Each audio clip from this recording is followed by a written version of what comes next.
In my past life, my boyfriend secretly altered my college application to force me into the same school as him, turning Peking University into some obscure vocational college in the wastelands when I wanted to retake the exams. He accused me of not loving him when I aimed for a bachelor's degree upgrade. He dismissed self-study programs as worthless. Without a diploma, I couldn't land decent jobs. He promised to support me, handing me $500 monthly for groceries, cooking, and utility bills. Later, he got involved with a new intern at work, and there I was, pregnant and kicked to the curb. On that stormy day, he couldn't even spare me an umbrella. That umbrella costs $30. Have you ever earned a single penny? Finally, I collapsed on the street, and when I opened my eyes again, I was back on the day of filling out my college entrance exam preferences. My boyfriend, who scored a measly 250 on the exam, grabbed my hand and pleaded, "Sweetheart, can we go to the same college? I can't bear to be apart from you." Back then, my boyfriend had a full head of hair and a lean, muscular build. When he whispered sweet nothings, the tenderness in his eyes could melt you on the spot. In my past life, I was a total sucker for his charm, just one darling from him, and I'd be ready to give him the world. But now, whenever I look at him, all I can picture is his bloated body and thinning hair after 30. It makes me sick to my stomach. Fighting the urge to spit in his face, I said flatly, "I'd love to attend the same university as you, but with a 400-point gap in our college entrance scores, you simply can't get into my school." In my past life, I never mentioned my academic achievements around my boyfriend to spare his pride. Over time, he came to view academic excellence as nothing special, even mocking me for being a bookworm who'd be worthless in the real world given a second chance. I refused to coddle him anymore. It's not like I forced him to score 250 on the exam. My boyfriend didn't expect me to be so blunt. His face paled as he reached for my hand again. "I can't get into your dream university, but you could always apply to mine instead. What do you think about Beidawang Vocational Technical College?" In my past life, he'd hyped up this same college to me. Back then, I couldn't bring myself to outright refuse, so I just said I needed more time to think. That very night, he secretly logged into my account and changed my first choice from Peking University to that vocational college. By the time I received my admission letter, the die was already cast. I had planned to retake the exams, but then my boyfriend knelt on the ground, sobbing that he just loved me too much to be apart, begging me not to be so selfish and only think about my own future. A single word, love, reduced my decade of grueling study to nothing. At this thought, waves of hatred surged within me, nearly uncontrollable. I could have simply refused him and broken up, but I loathe him too much to let him off that easily. I let out a soft chuckle before answering my boyfriend's earlier question. "Not great. I know you look down on vocational colleges, but shush ya, a diploma is just a train ticket." My boyfriend parroted some internet meme to brainwash me. Top-tier universities are sleeper berths, 211 schools are hard sleepers, regular undergrad is a hard seat, and vocational degrees are standing room only, but we all reach the same destination eventually. I'm different though. "I'll walk with you through this lifetime," my boyfriend vowed solemnly. Would you really give up a lifetime of love for a mere train ticket? A lifetime? How could he even say that? In our 5th year together, I was pregnant while he started an affair with a new intern at his company. Not only did he openly bring her to our rented place, but he also made me cook for his mistress and even fetch water for her foot soak. When I confronted him, he kicked me out, in the pouring rain. I asked him for an umbrella, but do you know what he said? "An umbrella costs $30. Have you ever earned a single penny?" Staring at my boyfriend's exaggerated love-struck expression, I fought the urge to strangle him and said, "We'll reach the same destination eventually, but the journey might as well be comfortable. Zhang Tao, let's take the soft sleeper together." My boyfriend gaped at me in disbelief. What do you mean? You can get me into Peking University too?" I nodded, tapped my phone twice, and pulled up a news article for him. The story detailed how Peking University had lowered admission standards for a top student's girlfriend to recruit him. "If he can do it, so can I," I assured my boyfriend. "Don't worry, we'll definitely get into the same university." I was lying to him. That academic genius could get Peking University to lower admission standards for his girlfriend because her scores were already close to the cutoff. But what makes Zhang Tao so special? Because he's a complete idiot. But Zhang Tao hadn't considered that. Just moments ago, he dismissed diplomas as mere train tickets, yet the instant he heard he could get into Peking University, he was practically bouncing with excitement. "When are you going to negotiate terms with Peking University? Take your time, I smiled at Zhang Tao. There's an admissions reception at Peking University the evening after next. Why don't you come with me? In my past life, Zhang Tao dragged me to a drinking party with his buddies, making me miss that evening gala. I figured my scores were solid enough for Peking University anyway, missing out on early admission at that gala wouldn't hurt, so I just let it slide if given another chance. I'd never let the tragedy repeat itself, and I'd make sure Zhang Tao knows what it feels like to fall from heaven straight into hell. That party marked the beginning of his tragedy too. Every second with Zhang Tao made me fear I'd snap and kill him, so after inviting him to Peking University's admissions gala with me, I bolted straight home. At home, my dad was in the kitchen whipping up my favorite braised pork ribs, while my mom was on the phone with relatives, proudly sharing her parenting wisdom. When I got home, my dad gloated to my mom, "See, I told you our girl would be back for lunch today, and you thought she'd eat out with her friends. Good thing I didn't listen to you, or I wouldn't have had time to make the ribs." I burst into loud sobs. In my past life, Zhang Tao secretly altered my college application and emotionally manipulated me into stubbornly attending that vocational school. My parents were furious and threatened to cut ties with me. Encouraged by Zhang Tao, not only did I refuse to apologize, but I went as far as blocking their contact information first. Eventually, I saw through Zhang Tao's true colors and was so filled with regret that I wanted to go home, but Zhang Tao took my phone and cut off my contact with home. I didn't even have enough money for a train ticket.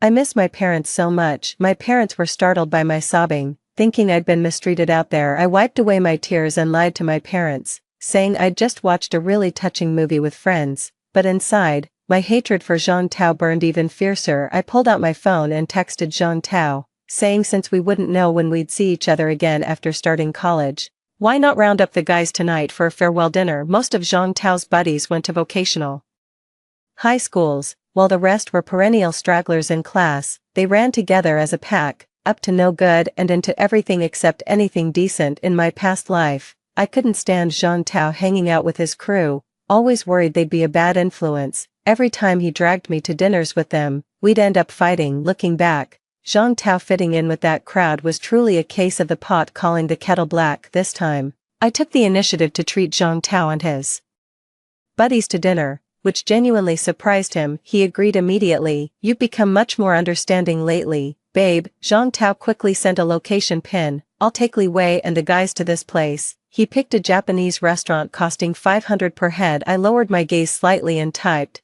"Isn't this a bit too expensive? For student gatherings, something casual like hot pot or barbecue joints would be more than enough." "Sweetheart, didn't Peking University give you a scholarship for getting admitted?" "I heard it's over 100,000 yuan." Just as I thought. In my past life, Zhang Tao kept dragging me to his cruise dinners despite knowing I disliked them, simply because I'd always foot the bill. The pathetic part, I actually believed he wanted me to fit into his circle. After every fight, I'd wallow in guilt and shower him with gifts. My eyes turned icy as I typed, "Fine, have it your way. This time, I won't be paying a single cent." At exactly 7:30 p.m., I arrived punctually at that Japanese restaurant. Inside, Zhang Tao and his buddies were already digging in. When they saw me, the whole crew kept cheerfully calling me sis-in-law, yet not a single one bothered to stand up and make room for me. Just as well, I didn't want to sit with Zhang Tao anyway. I casually took the outermost chair. "Sis-in-law, heard you scored over 600 on the Gaokao. Damn impressive. What's the point of scoring over 600? Li Wei, Zhang Tao's closest buddy, sneered, "She'll still end up at the same college as Tao anyway." "Exactly, what good are high scores for a girl? As if she'd dare leave my man Zhang behind. 200 points is plenty, anything more is a waste." Every word they said treated me as Zhang Tao's appendage, not an ounce of respect to be found. Zhang Tao clearly saw nothing wrong with his buddy's remarks, grinning from ear to ear, digging my nails into my palms in silent fury. I forced a mocking smile. "Oh, didn't Zhang Tao tell you, we are going to the same university, just not the vocational college you assumed, Peking University?" "Actually, after Zhang Tao enters Peking University, he probably won't have time for your little gatherings anymore. Consider this dinner your farewell party." Dead silence filled the room. Li Wei, who'd been laughing the loudest just moments ago, stared at Zhang Tao in disbelief. "Seriously, Tao, you're actually going to Peking University? But you only scored around 200 points, didn't you? What you don't know is that Peking Uni makes special admissions for students' partners, Jean Tao bragged, practically glowing with pride, and I are even attending their recruitment gala the day after tomorrow. Well, congratulations in advance then, Li Tao said with a smile, though I caught the flicker of envy in his eyes. I remember he scored 299, a full 49 points higher than Jean Tao. As the saying goes online about Jean Tao and his crew, they can't bear to see their brothers struggle, yet can't stand to see them succeed either. The main reason they've stayed friends all these years is because they're cut from the same cloth, all wallowing in the same miserable swamp. Now that Jean Tao wants to use me as his ticket out of that swamp, do you really think his buddies would just let him walk away? I recalled a trivial incident from my past life. After working for about a year, Jean Tao was up for a promotion, but the night before, he went celebrating with Li Wei and drank too much, resulting in a no-show the next day, costing him the promotion this time. Knowing Jean Tao got into Peking University, Li Wei will probably take things even further. I couldn't help but crack a smile of anticipation. In my past life, Jean Tao dragged me into the swamp in the name of love. In this lifetime, I'll manipulate others to destroy him, let his own sworn brother drag him down to hell for eternal damnation. 3 Midway through dinner, I excused myself to the restroom and left the table. That departure lasted the entire night.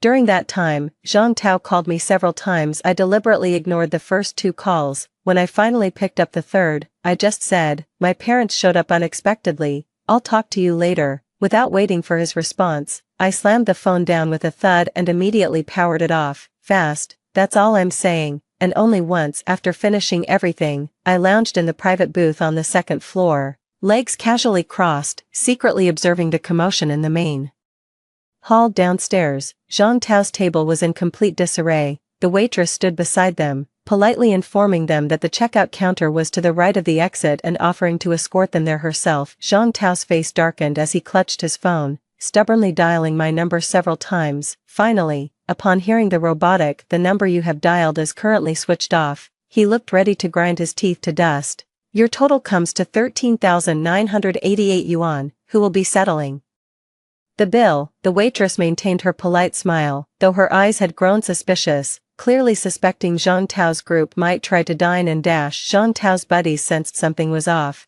"What's up, bro? Did you have a fight with the missus?" "Nonsense. Our Jean here's got his woman well trained. No way she'd dare step out of line." Finally, Li Wei hit the nail on the head. "Tao, you're not short on cash, are you?" "How could that be?" Jean Tao forced a smile. "You guys go ahead, I've got something to take care of, I'll catch up with you later." I nearly burst out laughing. Even in our past life, Jean Tao was like this, always putting on airs. Though I was the one who actually paid every time, he'd always act like it was his treat in front of others, and to spare his pride, I'd always play along without a word. If I don't play along with his scheme tonight, he'll have no choice but to swallow his pride and foot the bill himself. But even if he wanted to pay now, he probably couldn't afford it. Jean Tao's parents divorced when he was young.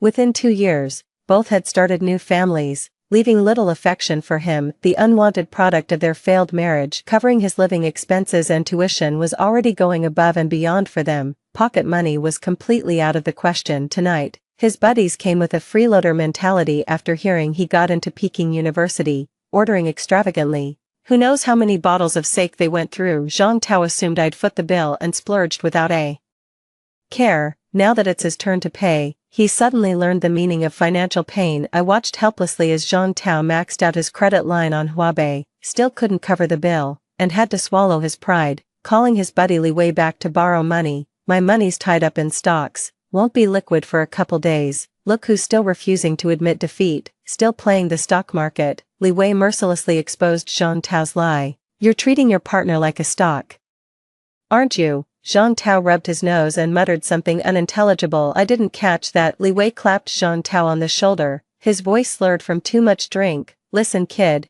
don't say I didn't warn you. You'll be counting cash for the people who screw you over." "What are you getting at? Calling her your wife doesn't mean she sees you as her husband," Li Wei said with the bitter expression of a man who'd been cheated on countless times. "Women, they're cunning creatures.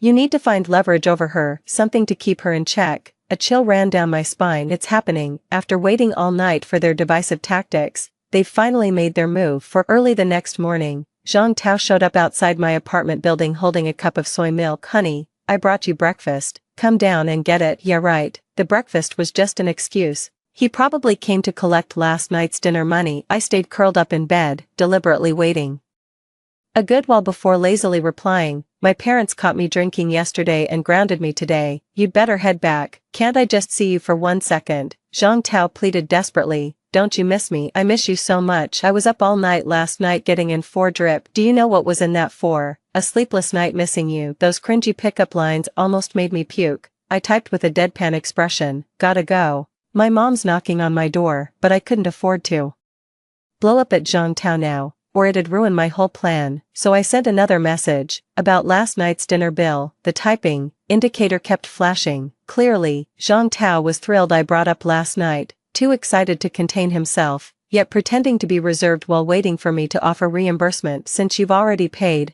I won't insist on splitting it, let me treat you to dinner next time instead. Hee. Eat your heart out. After sending the message, I didn't wait for Zhang Tao's response. Instead, I immediately called the property management, reporting a suspicious intruder in the complex and asking them to remove him. The property management acted swiftly. Within 5 minutes, commotion erupted downstairs. I'm here to see someone. My girlfriend lives here, Zhang Tao shouted at the top of his lungs. Oh, the security guard said reasonably, then call your girlfriend and have her come down to get you. Zhang Tao called, but I didn't pick up. Pale-faced, Zhang Tao tried explaining to the guard, saying I was too busy to answer calls and such, but the seasoned security guard wasn't buying it, convinced he was inventing this girlfriend out of thin air. Come back when she's free to take your call, the guard said, shooing him away. I watched the whole scene unfold from the window, and couldn't help but breathe a sigh of relief when I saw Zhang Tao angrily hurl his soy milk to the ground before being kicked out. Last night, Wen Li Wei tried to drive a wedge between Zhang Tao and me by suggesting he find leverage to control me. Zhang Tao seemed rather dismissive of the idea. After all, ever since we started dating, my lovesick brain had reached terminal stage. He could easily manipulate me with just a few sweet nothings. That's why I deliberately avoided meeting him today, making him think I'd grown rebellious after getting into Peking University. Stirring up his insecurities was the perfect way to make him follow Li Wei's advice and walk right into my trap. Staring at the sticky soy milk puddle on the floor, I fished out my phone and called my childhood best friend, Xin. Are you going to Peking University's admissions gala tomorrow? Yeah, I need a favor. Just head into the hotel first tomorrow. Follow my lead when the time comes. 5. Peking University's admissions reception was held at the finest hotel in our city. Not only that, the university even splurged on reserving a lavish presidential suite for student-faculty discussions. I deliberately timed my arrival perfectly. When I got to the hotel, Zhang Tao had already been waiting eagerly at the entrance for over half an hour. Glancing up at the scorching sun that was just beginning to set, I felt thoroughly pleased with myself. I put on a surprised face anyway. Zhang Tao, why didn't you wait for me inside? Obviously because Peking University rented the whole place today, without an invitation. He couldn't get in. His face was sunburnt red, reeking of sweat, yet he still tried to play the devoted boyfriend. Because I wanted to go in with you, sweetheart. His stench nearly made me gag. I dodged his outstretched hand. Sure, let's go in together. The moment we entered the hotel, Zhang Tao excused himself for a smoke outside and promptly left. I knew perfectly well his smoke break was just a cover to meet someone, but played along. After gently reminding him smoking's bad for his health, I let him go. The second Zhang Tao was gone, Xin pounced on me, grabbing my arm. So this is the boyfriend you've been hiding. When did your taste in men get so terrible? Even in our past life, Xin never thought much of Zhang Tao. When she heard I planned to attend vocational college with him, she called me a lovesick fool and cut ties with me. Sorry, I was blind for a while there. I patted Xin's arm, but my vision's cleared up now. Need you to do me a small favor. Before long, Zhang Tao came over carrying a cup of bubble tea. Babe, got your favorite milk tea, Zhang Tao said while inserting the straw. Drink it while it's fresh. Just as I reached for the cup, Zhang Tao's hand slipped, spilling the entire drink down my dress. I'm wearing a white dress today, and this dark caramel milk tea stain looks absolutely glaring on it. Zhang Tao made a half-hearted attempt to wipe it off, saying, this won't come clean. What should I do then? I lowered my eyes, feigning panic. I didn't bring any spare clothes. No worries, Zhang Tao suddenly produced a shopping bag from nowhere. I actually bought you a dress when I went out for the milk tea, was planning to give it to you after the party, but why don't you go change into it now? I almost burst out laughing that day. Li Wei suggested to Zhang Tao that they find a way to take some nude photos of me, so they wouldn't have to worry about me disobeying them later. At the time, I was still thinking, even though I project this dumb love-struck image, I was raised with strict morals and never had any intimate relations with Zhang Tao. How exactly did he plan to get nude photos of me? Looking back now, they really came prepared, even splurged on buying me a dress. Sure, it was cheap street market crap, but hey, they actually spent money on it. This doesn't seem appropriate. I feigned hesitation. The presidential suite upstairs is meant for student-teacher discussions. It's never locked. What if someone walks in while I'm changing? Nonsense. Zhang Tao thumped his chest. I'll guard the door. No one will disturb you, I promise.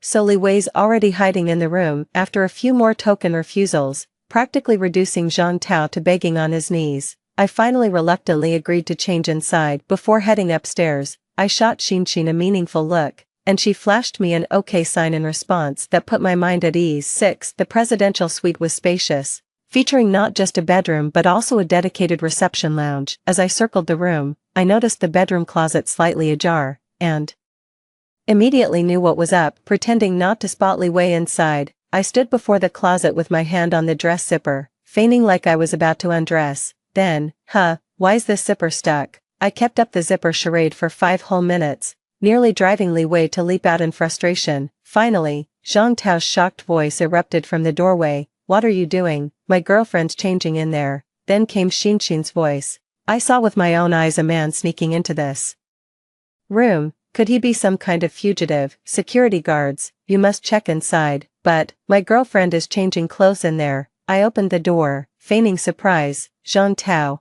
what's all the commotion about? What fugitive? Zhang Tao froze when he saw I was still wearing the same dirty clothes.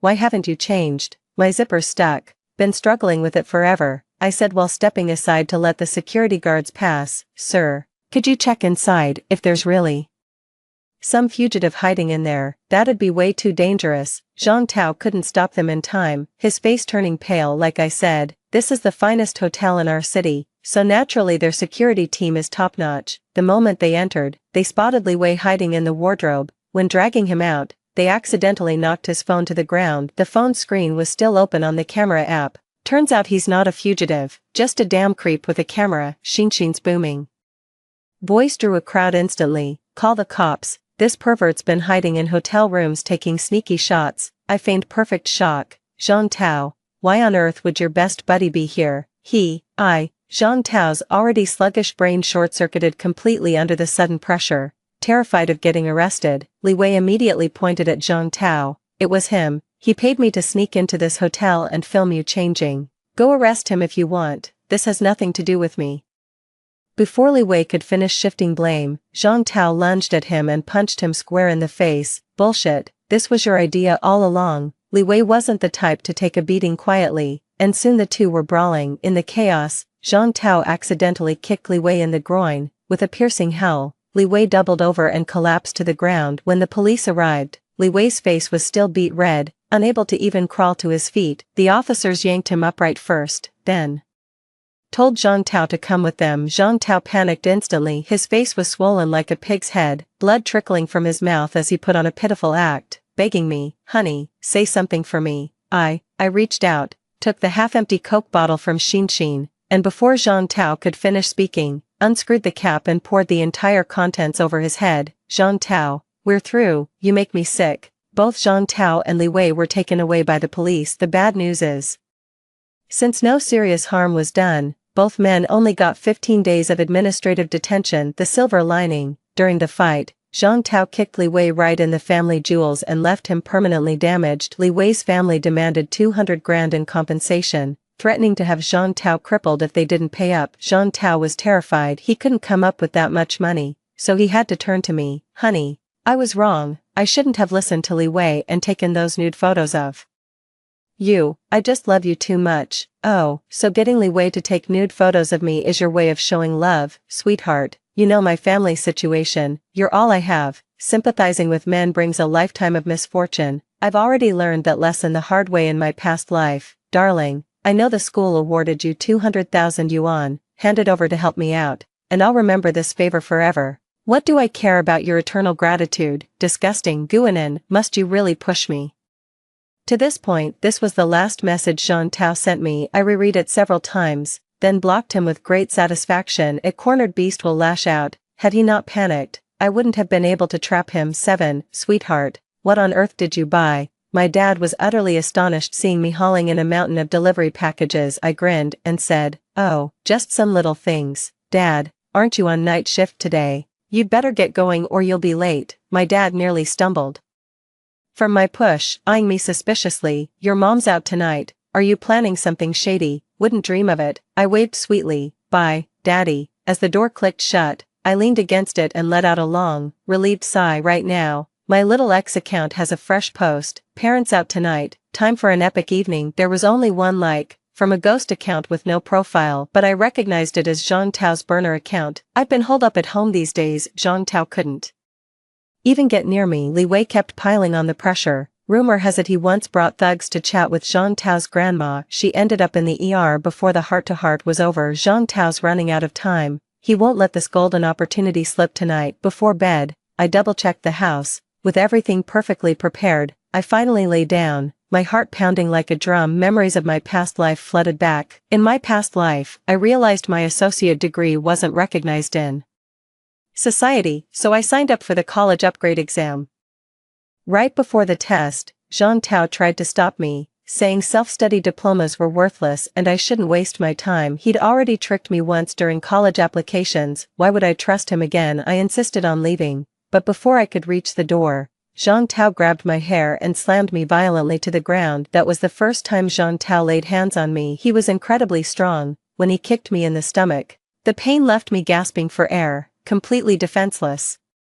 In the end, I begged through tears, promising to skip the exam if only he'd stop hitting me. Yeah, Jean Tao was just too strong for me to fight back. This time, I had absolutely no intention of fighting Jean Tao. I wouldn't let him lay a finger on me. I waited and waited, half the night gone, almost convinced Jean Tao had his balls chopped off by Li Wei. Otherwise, where's his damn courage? Finally, persistence pays off. A faint rustle of footsteps crept from the doorway. Someone's coming. I huddled under the blanket, holding my breath, my sweaty palms barely able to grip the flashlight as I strained to listen for any movement in the house. Click. Jean Tao flipped the light switch, but nothing happened. I'd already cut the power to the house, thinking it was a blackout. He cursed under his breath and swaggered into my parents' bedroom, rummaging through their things before ransacking the living room. Finally, he sauntered over and stopped right outside my bedroom door. Honey, where do you keep the bank cards? Jean Tao. This is illegal. I'm about to lose my damn life. You think I care about the law?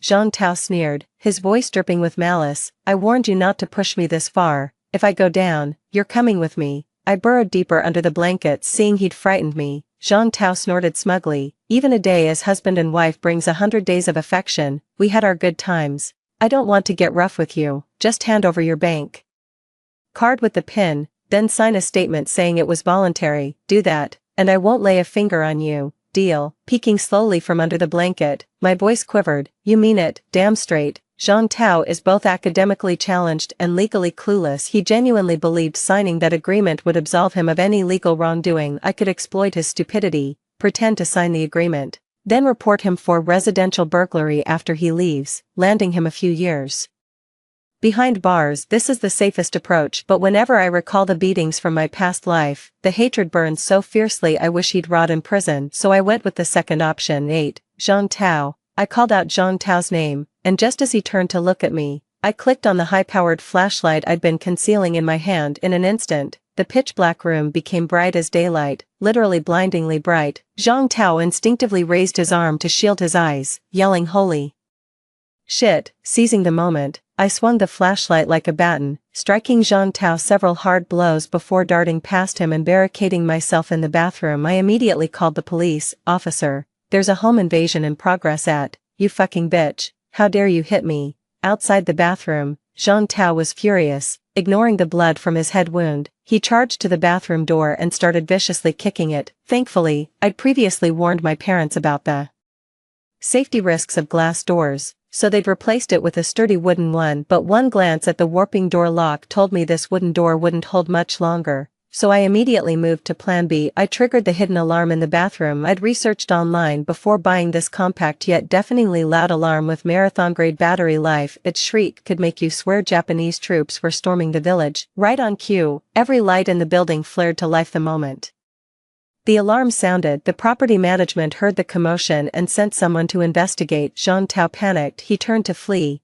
but countless footsteps and piercing sirens already echoed at the entrance. Walking out would be walking straight into a trap. Fear drives men mad. Zhang Tao stopped running. With bloodshot eyes as if tapping into his last reserves of strength, he kicked open the bathroom door. "You fucking bitch. I'm taking you down with me." The moment he finished speaking, his body went rigid, frozen in place. I stood before him, gripping a high-voltage electric cattle prod, its sparking tip pressed squarely against his crotch. Aargh, amidst blood-curdling screams that pierced the sky, Zhang Tao was taken away by the police. My parents rushed home overnight after receiving the neighbor's call. Trembling with lingering fear, they held me tight in their arms, whispering, "Thank God our daughter's safe." Residential burglary typically carries a maximum sentence of 3 years imprisonment, but home invasion robbery starts with a 10-year minimum sentence. Zhang Tao will be behind bars for at least 10 years. He can't ruin my life again like he did in my past existence. At this thought, I completely broke down, clinging to my parents desperately as sobs racked my body. My life gets a fresh start. Story 2. The campus heartthrob posted a girlfriend wanted ad on the confession wall about me. 6 feet 0 inches, wealthy, 6-pack abs, never been in a relationship, looking for a serious relationship in college that leads to marriage. In my past life, my best friend was worried it might be an embarrassing prank, so she used my account to leave a comment. Turns out he was the perfect boyfriend. He married me right after graduation with a generous bride price. My best friend was consumed with jealousy. She not only took most of my bride price to buy a car and house, but on my engagement day, she tried to replace me by burning me alive, screaming, "If I can't have him, neither will you." In my last conscious moment, I held on to her with a death grip. When I opened my eyes again, we had all been reborn in this life. My best friend was the first to comment using her own account. This time, I'm taking back everything that belongs to me. I'm the only one who can be the wealthy Mrs. Gu. I chuckled. Little did she know, she was about to face an abyss of hell. Oh my god. Guku posted a confession on the campus wall. This is straight out of a romance drama. Tong tong, go for it. My roommate Song Tian poked my shoulder with a knowing smirk. I steadied myself, my eyes glued to the phone screen. As the burning pain faded and I took in the familiar surroundings, I realized I had been reborn. What? So excited you've lost your mind? Song Tian thought I was being shy and kept teasing me. I didn't even have a chance to speak. The figure beside me lunged forward and snatched the phone, a strange glint flashing in their eyes. Xia Yao's hands trembled with excitement, her gaze toward us as if laced with venom. Watch your words, Guku is clearly the one I liked first. What does Tong Lin have to do with this? Before that, Song Tian trailed off, leaving her words hanging. Xia Yao declared with conviction, I was just too shy to go public with it before, but now I realize, the bold ones get to enjoy life first. I'm going to chase love fearlessly, so Tong Lin, you'd better back off and know your place, at 1001 hashtag. In their past life, Guku had posted the exact same message on the confession wall at that time. Xia Yao had already been secretly pining for him. She was too proud to chase after him openly, yet couldn't bear to let this opportunity slip away. What's more, she feared it might be a prank that would ruin her reputation. So while I wasn't paying attention, Xia Yao used my account to leave a comment on the post, creating the illusion that I had a crush on Guku. Little did we expect Guku to take it seriously. From the day he posted, he wholeheartedly played the role of the perfect devoted boyfriend. He'd wait for me after class, surprise me with thoughtful gestures, and cherished me like a precious treasure. On graduation day, Guku proposed with 9,999 roses, promising a substantial bride price and pledging all his premarital assets to me. Consumed by jealousy, Xia Yao lost all reason and tried to end my life at the engagement party. Little did she know, I'd been desperate to break free from this living hell, but no matter how far I ran, I'd always be dragged back to where I started in the blink of an eye. Just as expected, in this lifetime Xia Yao was the first to comment under the post. Master, look at me, I'll be good and complete every task my master gives me. Master, Yao Yao's neck is so pretty, It's perfect for a collar. Xiaoyao grew increasingly excited, her words becoming unrestrained. The comments section is getting increasingly explicit. A single spark can start a prairie fire. The post's popularity remained firmly at the top of the charts. Xiaoyao stopped her fingers dancing across the screen, her tone taunting. Tong Lin, it must sting to watch the man you love get snatched away, doesn't it? If it weren't for me in your past life, how could you have ever gotten close to Guku? Watching you two lovebirds made me want to tear you limb from limb. Every kindness he showed you felt like a dagger through my heart. All of that should have been mine. I was the one who loved him. By the end, she was screaming like a madwoman. This time, I'm taking back everything that rightfully belongs to me. I will be the only Mrs. Gu of this wealthy family. I gave her a fleeting glance. As you wish. At first, I too believed that a dramatic beginning was as beautiful as in a romance drama, only to discover that with each step I took, the abyss I fell into grew more hopeless. I truly hope Xiaoyao can still love this passionately when she learns the truth. I stood up and walked out. Xiaoyao blocked my path. You bitch, are you trying to seduce Guku again? He belongs to me alone. Drop dead. The moment she finished speaking, she pinned me firmly against the window ledge. Most of my body was left dangling over the edge. Looking down, I saw the 6th-story drop below. A cold sweat broke out on my back from the fear of heights. Xiaoyao's eyes burned with obsession. Scared, if I let go, you'll fall and become a bloody mess on the ground. I closed my eyes to steady my nerves. Then, with a raised hand, she slapped with all her might. Xiaoyao fell to the ground, covering her face in disbelief. How dare you hit me? I looked down at her condescendingly. If you're sick, go get treated. Get lost. After leaving the dorm, I spent the entire afternoon buried in my studies at the library. When I finally looked up, night had already fallen. In my past life, I desperately wanted to pursue further education, but Guku kept me confined to my room. He tore up my graduate school acceptance letter and destroyed all my hard work in an instant. After doing all this, Guku immediately held me in his arms and begged for forgiveness. He said he only acted that way because he loved me too much, afraid that I'd leave him. As I kept becoming more accomplished, I was already worn down beyond recognition.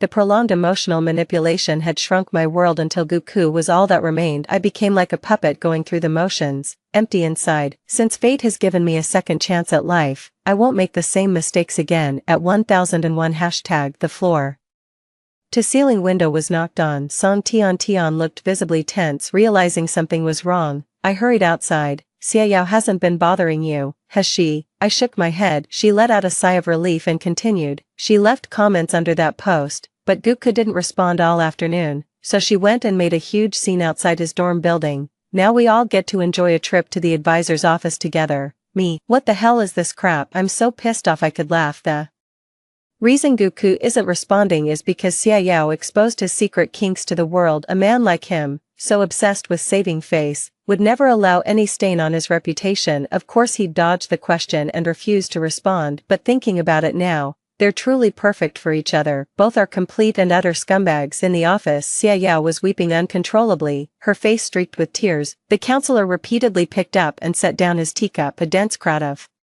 onlookers had gathered at the door. Wow. This is the first time I've seen someone so love-struck, and that's not all. She even challenged the advisor, calling him an obstacle to their sweet romance, and said the first thing she'd do as Mrs. Gu is fire him. She's lost it, completely lost it. But do you really think Guku is into that? Her comments actually seemed pretty reasonable. No way, isn't he supposed to be a model student? Hard to say. The more proper some people appear on the surface, the wilder they get behind closed doors. Song Tian was startled the moment she saw Xiaoyao. Holy crap, Tong, if you weren't standing right next to me, I might have mistaken her for you. Why is she secretly wearing your clothes? I looked up and couldn't suppress a cold sneer. Seems she still remembers. I only got together with him after meeting Guku, and now she's wearing the exact same outfit as that day. Even her makeup is eerily similar. A commotion broke out behind them. The subject of everyone's conversation had finally arrived. Suddenly, a figure in white came rushing over. Guku,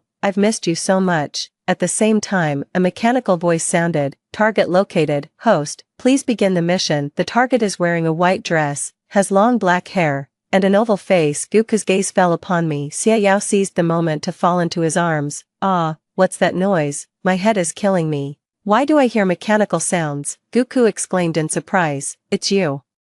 So that's how it is. No wonder in my past life I fell head over heels for Goku at first sight despite never having met him before, completely losing control of my actions. Turns out I was bound to a system. Good thing I casually tied my hair into a bun before coming. You can't tell its length with the naked eye. Plus, Xiaoyao took the initiative. Goku was utterly convinced. After she muttered something under her breath, Goku took her hand and stood before me defiantly. She's my legitimate girlfriend. I don't want some people acting like dream girls and driving a wedge between us. His gaze pierced through me like a sharp blade. I instinctively stepped back, my breath catching slightly, my heart racing absurdly fast. Scenes from my past life flashed before my eyes. A boundless sense of dread washed over me once again. Suddenly, the counselor slammed his cup down. Enough. This behavior is utterly unacceptable. He pointed at Xiaoyao. Especially you. Delete those messy posts immediately. You're ruining the school's reputation.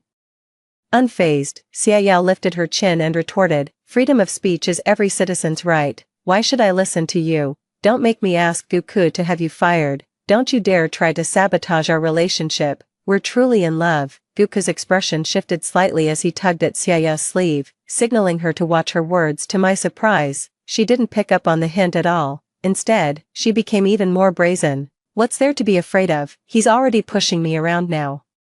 Besides, your Gu family is the biggest school trustee. You can fire anyone you want. Do you really need his permission? Are you Chairman Gu's son? At 1001 hashtag. The advisor was still angry, but her tone had softened considerably. Outside the door, murmurs of envy rose and fell. Goku clenched his hands at his sides and said, yes. The chorus of envy grew louder. Before long, Xiaoyao returned to the dormitory with swollen, red lips, carrying numerous bags and packages. The already cramped space was so cluttered there was nowhere to stand. Rubbing her sore wrist, she pouted, ugh, it's all Goku's fault for taking me on that shopping spree at his family's mall. I'm absolutely exhausted. He even told me I should get used to it early, since this is going to be my everyday life. Beaming with smug satisfaction, Xiaoyao twirled, lifting the hem of her skirt. Song Tian glanced over without a word. If she's not talking, neither am I. Don't argue with fools with no one paying attention. Xia Yao's boasting fell flat. She snapped defensively, great,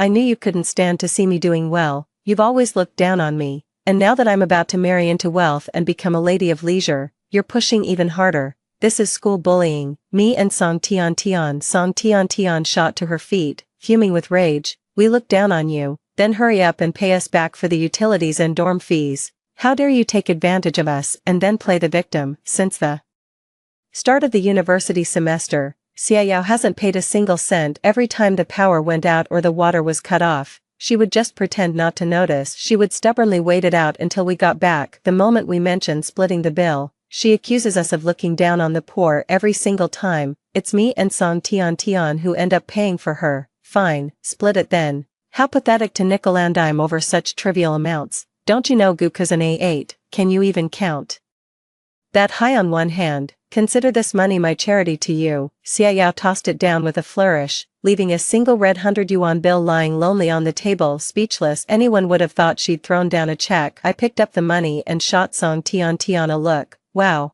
with a boyfriend this great, you better keep a close eye on him, maybe even tie him to your belt with a string. Let's go live and show the internet what's up, so they'll stop flaunting it in our faces all day long. Xiaoyao truly is a woman of action. Early the next morning, she was making a racket, banging things around non-stop. I'd had enough. I yanked the curtains open. What are you doing? There's no early class today. The person on the other end of the voice chat stood up for Xiaoyao. What do you know? Brother Goku already bought Sister Xiaoyao's favorite breakfast early this morning and is waiting downstairs right now. Exactly. You just don't understand how rich people date. The phone vibrated with a notification. Song Tian sent me a profile page. This is Xiaoyao and Goku's couple account. Gained 30k followers overnight. Gotta say, Xiaoyao was born for social media. Too bad it's not put to good use with her fans backing her up. Xiaoyao became even more smug. Goku actually waited in line for an hour in the North District just to buy me my favorite Xiaolongbao. The voice chat was filled with exclamations of envy. That round trip must have taken 3 or 4 hours, right? Sister Yao, you two are truly meant for each other. I'm genuinely envious. The North District, suddenly remembering something, I grabbed Song Tiantian's hand and headed downstairs with her. At 1001 hashtag, just as expected, there was Goku leaning against a tree looking utterly exhausted, holding breakfast in his hand. His face was full of impatience, but the moment he saw Xia Yao, his expression melted into pure adoration. Xia Yao rushed over and linked her arm with his affectionately. "Thank you. Darling, you're so good to me." The live chat exploded with a frenzy of comments. "Is this what true love looks like?" You can tell the guy stayed up all night just to buy breakfast for his girlfriend. So even wealthy people have such simple, down-to-earth relationships. I thought he'd send his driver, but he went himself. That's true dedication. What's going on with these bystanders? For those asking, the guy is the sole heir of the Gu family, and the girl is the only daughter of a publicly listed company's chairman. Reading this comment, Song Tian and I exchanged glances. Since when did Xia Yao become the sole heiress of a listed corporation? Things just got interesting. Come to think of it, tonight's when Guka's mission begins. Evening. Song Tian rummaged through the wardrobe with visible disdain, complaining, "Ugh, Tong Lin, where are all your dresses?" The wardrobe was filled with nothing but t-shirts and pants. There wasn't a single dress in sight anymore. After learning about the system last time, I immediately threw away all my dresses and cut my hair short. I was terrified that Guka might have one of his crazy episodes and set his sights on me. Gone. I didn't even look up. Then what am I supposed to wear? Xia Yao's voice was shrill, like a malevolent spirit. At every important occasion, Xia Yao would borrow clothes from me. She even had the nerve to borrow a brand new piece I'd never worn, clearly counting on me never asking for it back. This time, she didn't even bother pretending. Song Tian sneered. Perfect timing. After dinner we can go to Guka's mall. As the future boss's wife, you can just take whatever you want. Xia Yao flashed a coy smile and hurried out of the dorm without a moment's delay. No sooner had they left than a live stream started on screen. Xia Yao waved the invitation in her hand. It was for the most upscale Western restaurant in town. It's invitation-only dining with a minimum spend of 5 figures per person. Is this classcape? Sis Yao Yao, you've got serious connections. Mind blown. I've never even seen photos of the interior online. So envious. Sis Yao Yao, are you gonna host your wedding banquet here? Xia Yao wagged her index finger. Nope, it's definitely at Gu's restaurant. Half an hour into the live stream, Xia Yao still hadn't reached her destination. Using a burner account, I posted a comment. Why didn't Guka send a driver to pick you up? He's so inconsiderate. Hiding her impatience, Xia Yao said understandingly. He's introducing me to some big shots today, so of course he's busy preparing. He said this was a test for me. Powerful men always appreciate genuine, understanding women. Of course I had to help Guka make a good impression. Whatever. There's no point arguing with keyboard warriors like you. That's hilarious. Only she would believe such a flimsy lie. I wonder if she'll still be able to smile after tonight. The camera flashed by. I didn't get a chance to see who that person was. Song Tian suddenly grabbed my wrist, her voice trembling with unprecedented panic. Tong. Something terrible has happened. The livestream happened to end right at that moment. I had no choice but to drop the subject and turn to look at the tablet being handed to me. Xia Yao actually portrayed Song Tian and me as delusional fangirls obsessed with their relationship, all for clout. She even posted sneak shots of us online. Just a heads up, steer clear of these two. They're so jealous they can't get a man that they keep prying into my relationship with my boyfriend. If you're that lonely, go slap a slipper or something. Stop dragging us into your mess. At 1001 hashtag I couldn't take it anymore and wanted to move out. I even offered to rent their off-campus place, but they refused. Pretty sure it's a den for shady business. Why else would they come back looking completely drained every time, like they'd been toyed with? Someone send 2 men to put them in their place. DM me for contact info. The comments section is filled with such vile language it's unbearable to read. Xia Yao effortlessly framed the narrative, making us the target of public criticism. Shaking with rage, Song Tian swept everything off Xia Yao's desk in one furious motion. The items shattered across the floor with a series of crashes. Days earlier,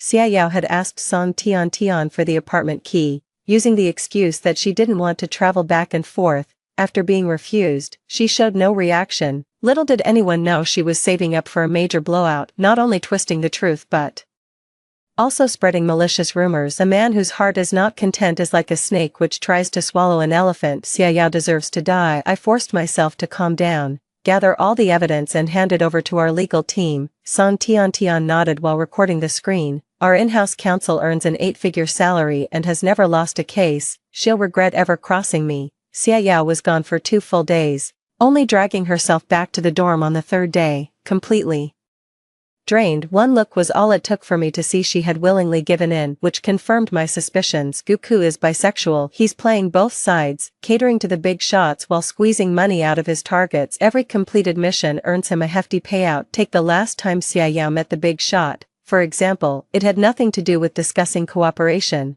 Goku's actual mission was to have the big shot publicly whip Xiaoyao with a leather belt. I'm absolutely certain the system's in.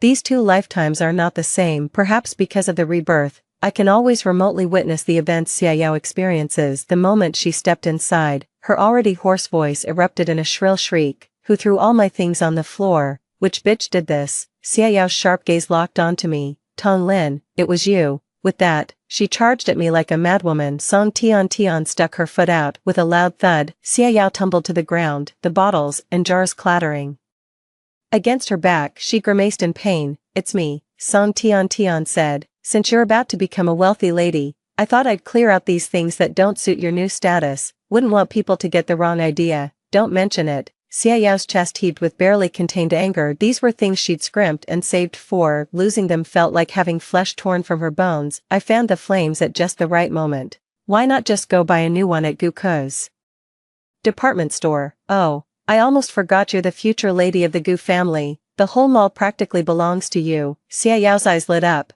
and she scrambled to her feet with renewed energy. Goku's lavish spending these past few days had completely won Xiaoyao over, turning her into his devoted follower. Song Tian and I were live streaming as we followed Xiaoyao, worried about low viewership.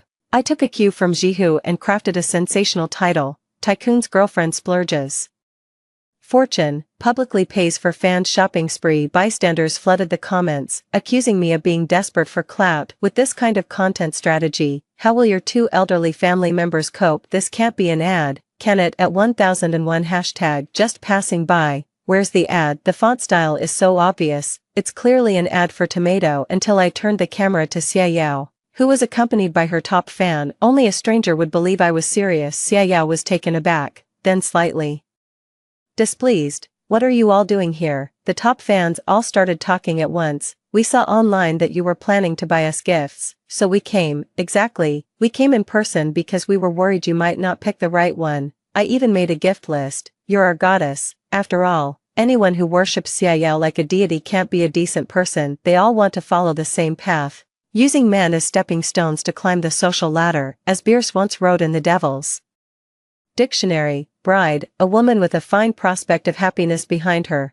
and I love you remains the only lie humanity is permitted to repeat. How could someone who's lived 2 lifetimes still fail to grasp such a simple truth? And they're willingly jumping into the fire to maintain her persona. Xiaoyao didn't make a fuss and swaggered into the mall. With a wave of her hands, she announced loudly, pick whatever you like. Princess Xia is paying for everything. With a collective gasp, everyone scattered in all directions. Flaunting wealth always grabs maximum attention.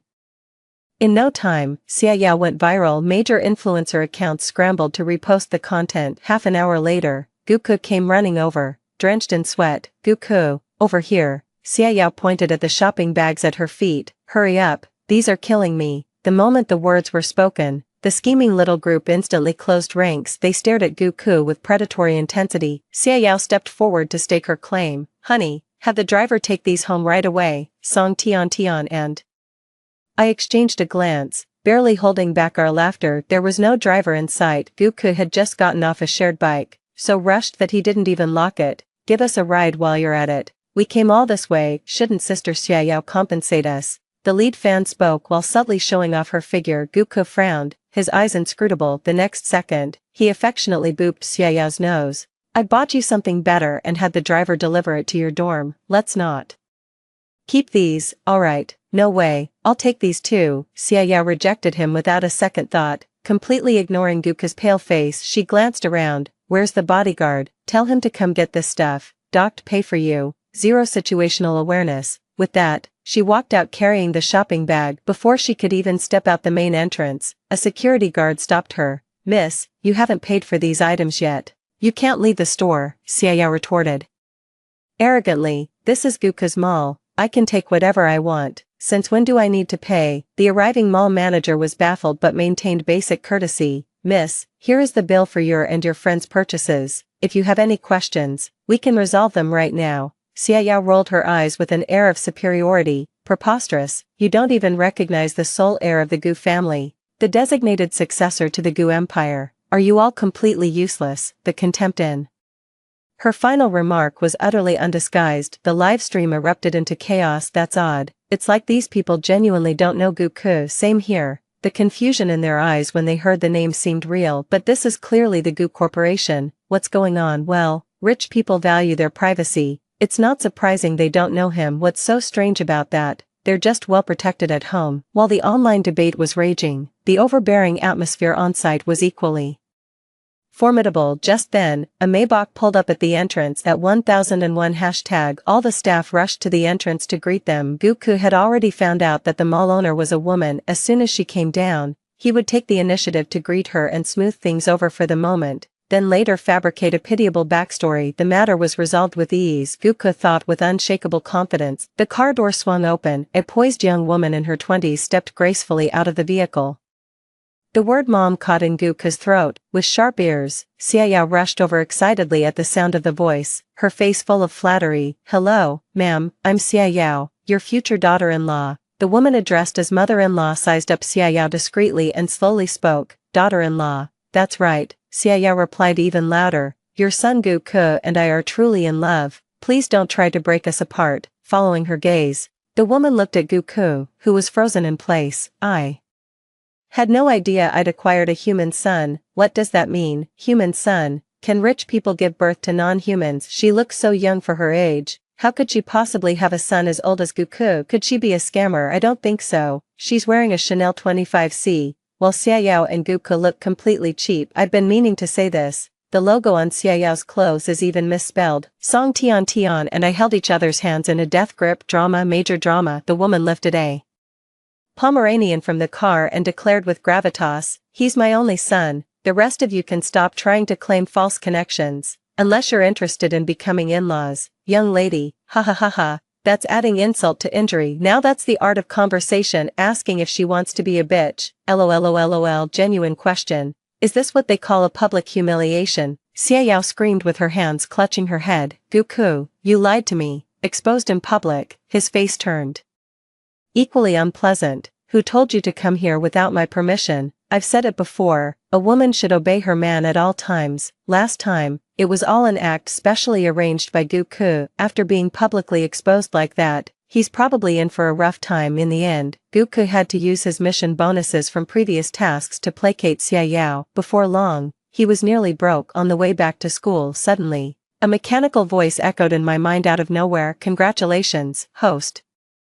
You've exposed Gu Ku's fabricated background. Reward, 10 million. With the sound of coins clinking, a notification for a 10 million deposit popped up on my phone. My eyes widened in disbelief. Who says the system is bad? This system is absolutely amazing. The money just keeps flowing in. After piecing everything together systematically, I finally realized this is actually a fictional world. In his previous life, Gu Ku was playing the role of a simp. All his wealth came from fawning over me, and the more he simped, the greater the rewards he received. Fearing the loss of his cash cow, Gu Ku resorted to confining me and subjecting me to psychological manipulation. The moment I accepted the marriage proposal, a reward exceeding 8 figures instantly landed in my account. That's precisely how Gu Ku managed to keep his wealthy heir facade from being exposed. Every last penny of that money was squeezed out of me. In this life, he was stuck with Xiaoyao, and to make matters worse, his past life had already violated interdimensional rules, landing him with a sinister system. His luck had clearly run out. Just as he reached the school gate, he saw 2 sets of parents tearing at each other's hair. Upon asking around, he learned that Gu Ku's parents had seen their son's flashy wealth display videos circulating online. The village pauper who could barely put food on the table suddenly struck it rich. They were so frantic they stopped feeding the chickens and cutting pigweed. Grabbing their tools,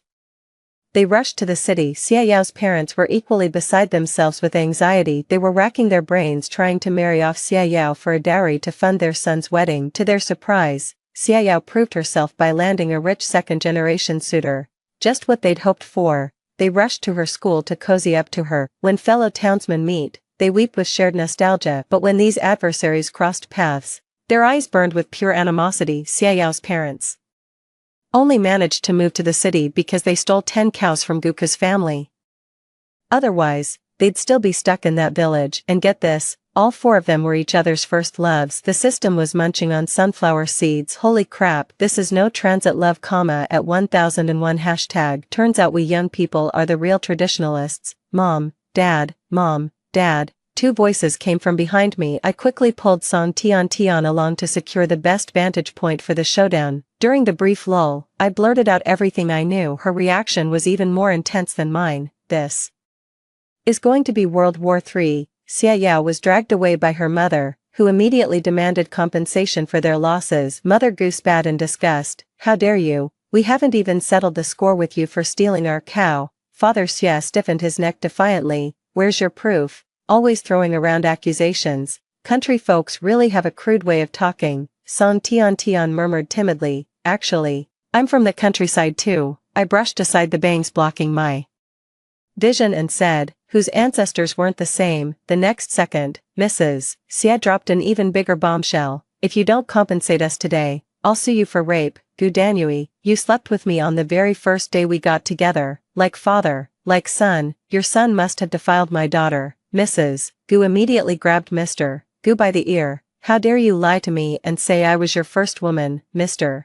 Xia shot a glare at Xia Yao and said, fine, if you won't pay compensation, then give us 500,000 in bride price and Xia Yao is yours. Xia Yao stood behind them, trembling with fear. Guke couldn't be bothered with formalities anymore. He grabbed her by the arm and demanded, didn't you claim to be the only daughter of a listed company's owner? How dare you lie to me? Xia Yao threw caution to the wind. You lied to me too, claiming to be the sole heir of the Gu family with an Audi A8. Frankly, burning some joss paper for you would be a quicker way to get rich, and it's about time you changed those stinking shoe lifts of yours. The 6 of them were locked in 3 separate heated arguments. Song Tian gave a thumbs up. That kid from Jiangda University is quite the legend. After that day, Xia Yao and Guke acted as if nothing had happened. They carried on with their lives as usual. They treated people to lavish meals and gifted luxury items every day. Before long, public opinion took a complete turn. Everyone avoided mentioning what had happened. I had a vague sense that something was off, but couldn't quite put my finger on it. After a few more days of following the usual routine, Guke stood at the entrance of the teaching building, holding a large bouquet of roses. The moment he saw me, he raised an eyebrow in what he thought was a charming way and said in a breathy voice, Tong, I've realized it's actually you I love. Every single moment I spent with Xia Yao, your face was all I could think about. As soon as I understood my true feelings for you, I broke up with Xia Yao immediately. I promise it's completely over between us. Let me love you properly in this lifetime. Guke spoke these words with genuine sincerity. Many people were moved by this. They started chanting for us to get together. Through the crowd, I saw Xia Yao's face contorted with anger. I immediately asked the system what was going on. During this period, Guke continued to complete the system's tasks, but his bonuses kept shrinking each time. The 2 of them, having long maxed out their credit cards, were tearing their hair out with anxiety. As the saying goes, it's easy to go from frugality to luxury, but hard to go from luxury back to frugality. Xia Yao never wanted to return to her previous life. She steeled herself and told Guku about her rebirth, even revealing that he had offered a whopping 100 million in bride price to marry her back then. Guku did the math and set his sights on me. As long as I agreed to his proposal again, he could return to his lavish lifestyle. I pretended to accept his flowers and said to the system, let them fight, dog eat dog. Of course, Guku's courtship was nothing short of spectacular. Every day, a bouquet of 999 roses would arrive. If I showed even the slightest hesitation, he'd scour the entire city to replace it. Before I could even voice a need, he'd already taken care of every last detail. Song Tian teased, Tong. Looks like Guku is truly head over heels for you. Now this is what I call pursuing someone. Those childish attempts before were probably just someone's delusions of grandeur. Xia Yao yanked the bed curtain open with a sharp rustle, glaring at me through gritted teeth. Song Tian, never one to miss stirring the pot, chimed in, why stare at Tong? If you've got the guts, go confront Guku yourself. Without a word, Xia Yao tapped furiously on her phone and stormed off in a huff. Don't tell me she's actually going to find Guku, I sneered. Who knows, frankly, I'd be delighted if she went looking for Guku. The more frequently they search, the closer they get to their demise. Every time Guku tries to speak, I deliberately cut him off by complaining about my family pressuring me to take over the company and giving me a 7-figure allowance. Having learned from past mistakes, Guka wised up this time. After verifying everything I said was true, he became even more attentive toward me, completely forgot about Xiaoyao who was still waiting by the Daming Lake. His mind was consumed with winning me over to secure a worry-free future. 1 week later, the timing is becoming ripe. I took the initiative to ask Guku to meet me at a Western restaurant. He was flattered and overwhelmed, dressed in a suit and leather shoes, with even his hair meticulously styled. I got straight to the point. Guku,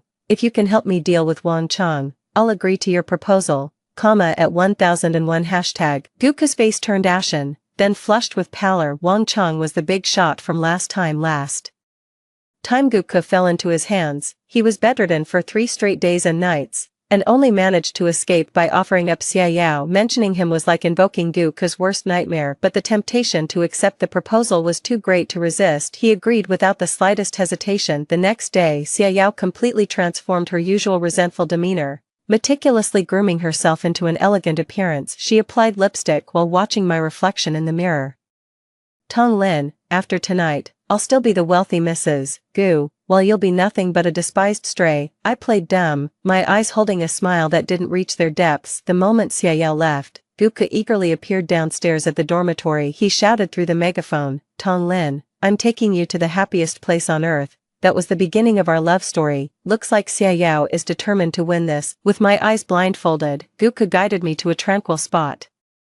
The rustling sound beneath my feet sent a chill down my spine.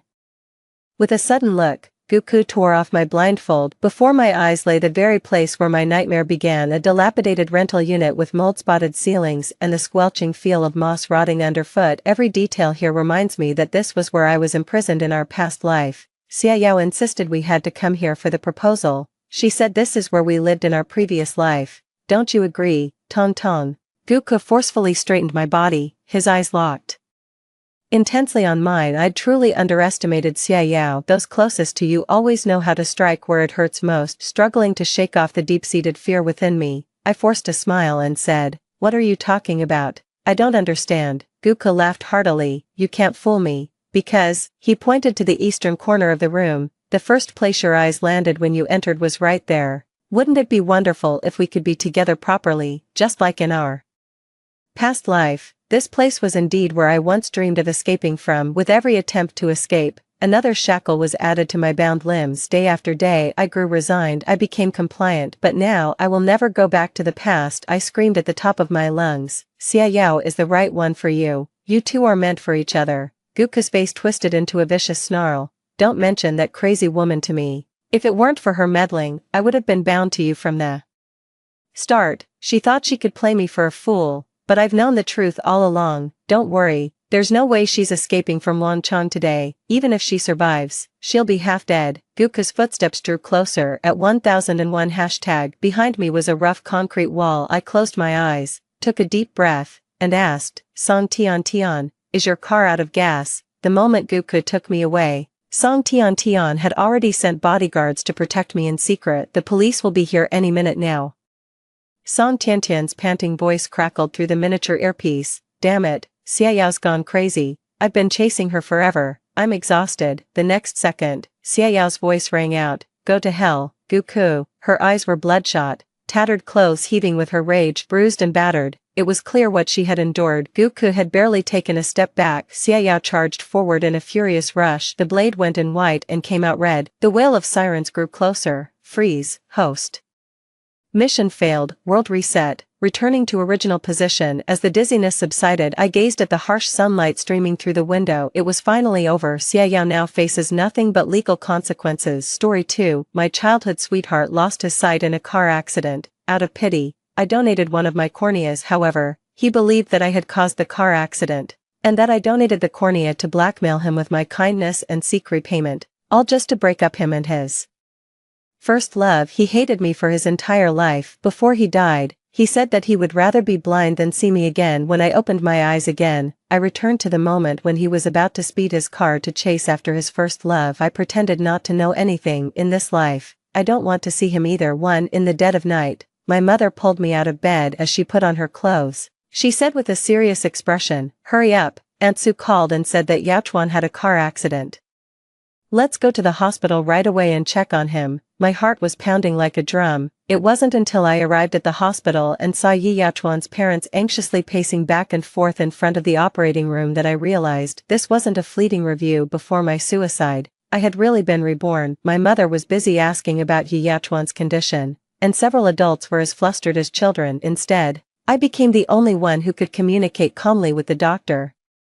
The family members should be mentally prepared. The patient's face suffered a violent impact, and both corneas have fallen off. I'm afraid he will lose his sight, the doctor said. Just like in my previous life, Aunt Sue almost fainted upon hearing this. I sighed silently, and there was really no emotional ripple in my heart. I just said, the corneas have fallen off, but the eyeballs can still be saved, right? After saying that he would do his best, the doctor stuffed the pen into my hand. Who are you to the patient? Hurry up and sign the paper. The word wife almost blurted out, but I held it back forcefully. Then I handed the pen to Uncle Yi, who was relatively calm. I'm the patient's neighbor and don't have the right to sign. In my previous life, when I learned that Yi Yachuan was about to lose his sight, my reaction was similar to Aunt Sue's. After all, he was the person I had secretly loved for 10 years, thinking that Yi Yachuan, such a free-spirited person, would no longer be able to see the world. I felt a pang of pity and donated one of my corneas. Yi Yachuan was able to see the light again.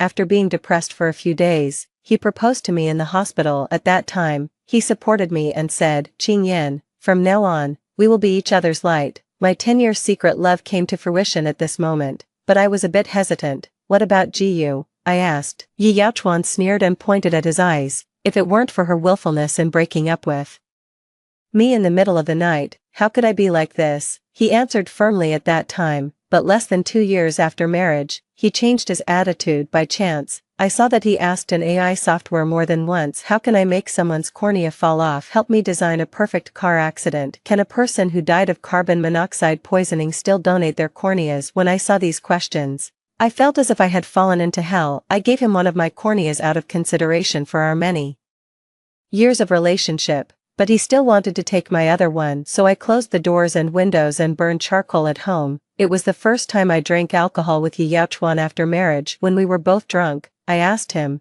do you regret marrying me? He revealed his true feelings after drinking, and his eyes looking at me were as sharp as knives. If I didn't marry you, how could I be worthy of the car accident you carefully designed? He somehow found my diary and threw it hard on the table. Zhou Qingyan, you've had a crush on me since you were a child and couldn't have me, so you deliberately designed this car accident to make me blind, didn't you? When I went blind, you took the opportunity to donate your cornea to blackmail me with your kindness and seek repayment, just to marry me as a matter of course. You've ruined my health, my relationship with Jiyu, and you want me to feel guilty towards you for the rest of my life. You're really vicious. I'd rather be blind for the rest of my life than look at your face. Every word he said was enough to shock me. With red eyes, I tried to explain that it wasn't true, but he banged on the table and questioned, then why else would you be willing to become a disabled person yourself and still donate your cornea to me? Aren't you brainwashed by that nonsense about childhood sweethearts? We're just neighbors. There's no such complicated relationship between us. I was stunned. It turned out that Yi Yachuan had always speculated about me with such malice. The carbon dioxide was getting thinner and thinner, and my mind was gradually becoming unclear. Both he and I died in that room, and the death wasn't too painful too this time. I watched coldly as the two families tried their best to find a cornea, and I didn't plan to get involved in any of Yi Yachuan's affairs anymore. Aunt Sue kept wiping away her tears, and my mother also had a worried look on her face. Sigh. Why on earth did Yachuan go out and drive fast in the middle of the night? What on earth was so important that he risked his life for it? Such a young and promising person. Just upon hearing this, a trace of hatred flashed across Aunt Sue's face. I looked at Yachuan's phone and found out that he had secretly made a girlfriend behind our backs. Her name is Jiyu. That girl was throwing a tantrum and said that if Yachuan didn't reach the high-speed railway station within 10 minutes, she would leave the city, in a hurry. Yachuan. I lowered my eyes and didn't say anything. No matter how I heard it, this matter had nothing to do with me, but in his previous life, Yi Yachuan managed to pin the blame on me. As soon as she finished speaking, There was a crackling sound coming from the ward. Aunt Sue and my mother didn't have time to react and quickly ran in. I followed in and took a look. Yi Yachuan had knocked over the water cup on the table and fell off the hospital bed himself. He had torn off the gauze on his eyes and was now reaching out with red eyes, groping around randomly. Yachuan, Aunt Sue said with a crying tone out of, "Get up quickly, the floor is cold, you child, you move around as soon as you wake up, your leg is cracked, so be careful not to touch it." Yi Yachuan tightly grasped Aunt Sue's hand as if he had grabbed a life-saving straw. "Mom, what's wrong with my eyes? Why can't I see anything? Why?" Aunt Sue loved her son so much that she opened her mouth several times but couldn't say anything. She covered her mouth and cried, and her shoulders trembled as she held back the sobs. Not daring to make a sound, Yi Yachuan couldn't see where people were and could only look around, his eyes revealing a look of panic. In the end, my mother couldn't stand it anymore. She pulled me and helped Yi Yachuan up together. "Qing Yan, it's you, Qing Yan, right? Tell me what's wrong with me quickly." I looked at Aunt Sue with a complicated expression. Only after getting her permission did I say, "You had a car accident, which led to the corneas falling off, and you've lost your sight." Yi Yachuan was stunned for a moment and blurted out that it was impossible. I didn't say anything more, and Aunt Sue immediately came up to comfort him. "Don't be afraid, your father and Uncle Zhou have already gone to find a cornea for you. We'll be able to regain our eyesight soon." Yi Yachuan, who had been free-spirited and assertive since childhood, couldn't bear this blow. Finally, the doctor came for a round of inspection and reminded, "You must take extra care of your eyes now. Otherwise, if the situation deteriorates further, even if there is a cornea available, it can't be transplanted." I smiled but didn't say anything. If a cornea could be easily obtained, in his previous life, Yi Yachuan wouldn't have set his sights on my other cornea. But wasn't this exactly what he wanted in this life? At least he could never see me again. 3. Uncle Ye's attempts to find a cornea failed repeatedly, and his hair turned white within a few days. Yi Yachuan couldn't accept the fact that he had lost his sight, and a fear emanated from his whole body. Less than 3 days after being hospitalized, Aunt Sue was so exhausted that she was hospitalized due to high blood pressure. I deliberately avoided Yi Yachuan, but I was scolded by my parents. "Qing Yan, our two families have always had a good relationship, you should at least lend a hand." I couldn't eat any longer, so I had to go. As soon as I entered the ward, Yi Yachuan heard the commotion and turned his head. "It's Qing Yan, isn't it?" I was surprised for a moment, and then I heard Yi Yachuan laugh self-deprecatingly. "I know your footsteps. Why haven't you come to the hospital to see me? Does my current appearance scare you?" I sat not far from his hospital bed and said indifferently, "I'd been too busy recently and didn't have time. My 10-year-long secret love had long since disappeared completely due to the hardships after marriage in my previous life. In this life, my infatuation has cleared up." Yi Yachuan was right. We were just neighbors. It was as if he was waiting for my comfort. When I didn't speak for a long time, he reached out his hand to grope for his phone again. After finally finding it, he stretched his hand towards the other side of the bed. He said to the air, "Help me check if Jiyu has called me. I can't even turn on my phone, since I haven't been able to contact her for so many days. Jiyu must be really worried." I sighed helplessly. "I'm over here." Yi Yachuan was stunned for a moment, and a trace of frustration flashed across his face. I took the phone and fiddled with it. There were 0 missed calls. I opened WeChat and took a look. The chat record between the two of them was still from a few days ago. I glanced at Yi Yachuan, driven by curiosity. I still opened the chat box. I really wanted to know why in his previous life Yi Yachuan had blamed me for his car accident. "Yi Yachuan, my mom said that if you want to marry me, the betrothal gift must be a shopping mall. There's no room for negotiation on this matter. Your family is wealthy, even 2 shopping malls are nothing to you. Since you're so insincere, we might as well break up." Yi Yachuan took a very low stance. "Can we discuss this matter again? I'll talk to my parents properly. Jiyu sent a high-speed rail ticket for half an hour later, then come to me again when you've discussed it." Yi Yachuan begged Jiyu not to leave, and finally Jiyu relented, but said that she would only give him 10 minutes. After reading the chat record, I couldn't help but sneer. Their quarrel over the betrothal gift had nothing to do with me. In his previous life, just because I was kind-hearted and donated a cornea to him, he took all his anger out on me. "So, any news?" Yi Yachuan asked anxiously. I shook my head and put the phone on his lap. "No, it's impossible." He groped for the phone and still wanted to hand it to me. "Is my phone out of battery, or maybe the phone was broken in the car accident and WeChat can't receive messages?"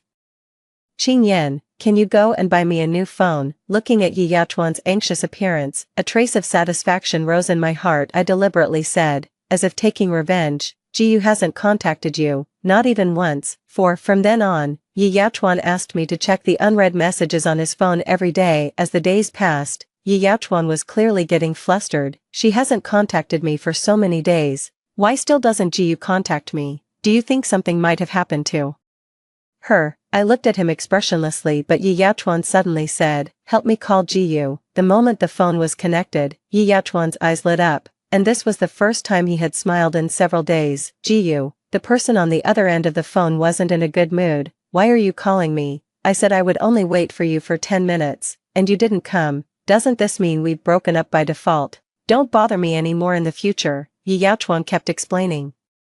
I'm sorry, Jiyu, don't hang up the phone. I didn't mean to be late, and I don't want to break up either. It's just that, I had a car accident and have been in the hospital. I got up and walked out, afraid that if he was rejected, he would also shift the blame to me. But seeing Yi Yachuan's attitude towards Jiyu, I finally understood that he really didn't love me. We grew up together since we were children, and I had never seen Yi Yachuan in such a humble state. After Aunt Sue came, I went to see the attending doctor. If the car accident was so serious, why were Yi Yachuan's other injuries only minor? While his eyes were the most severely injured, there was also a hint of helplessness on the doctor's face. When we picked him up from the scene, his entire face was covered in blood. Later, we found that there was a raised ornament installed on the logo of the steering wheel of the patient's car. When the airbag popped out, it happened to poke into his eyes. What a pity. I raised my eyebrows and went home, understanding everything in my heart. In my previous life, I had devoted all my heart to Yi Yachuan. Only after looking back on my life before I died did I realize that I had played a good hand of cards very poorly this time. I used 2/3 of my savings to buy gold. My mother looked at me suspiciously.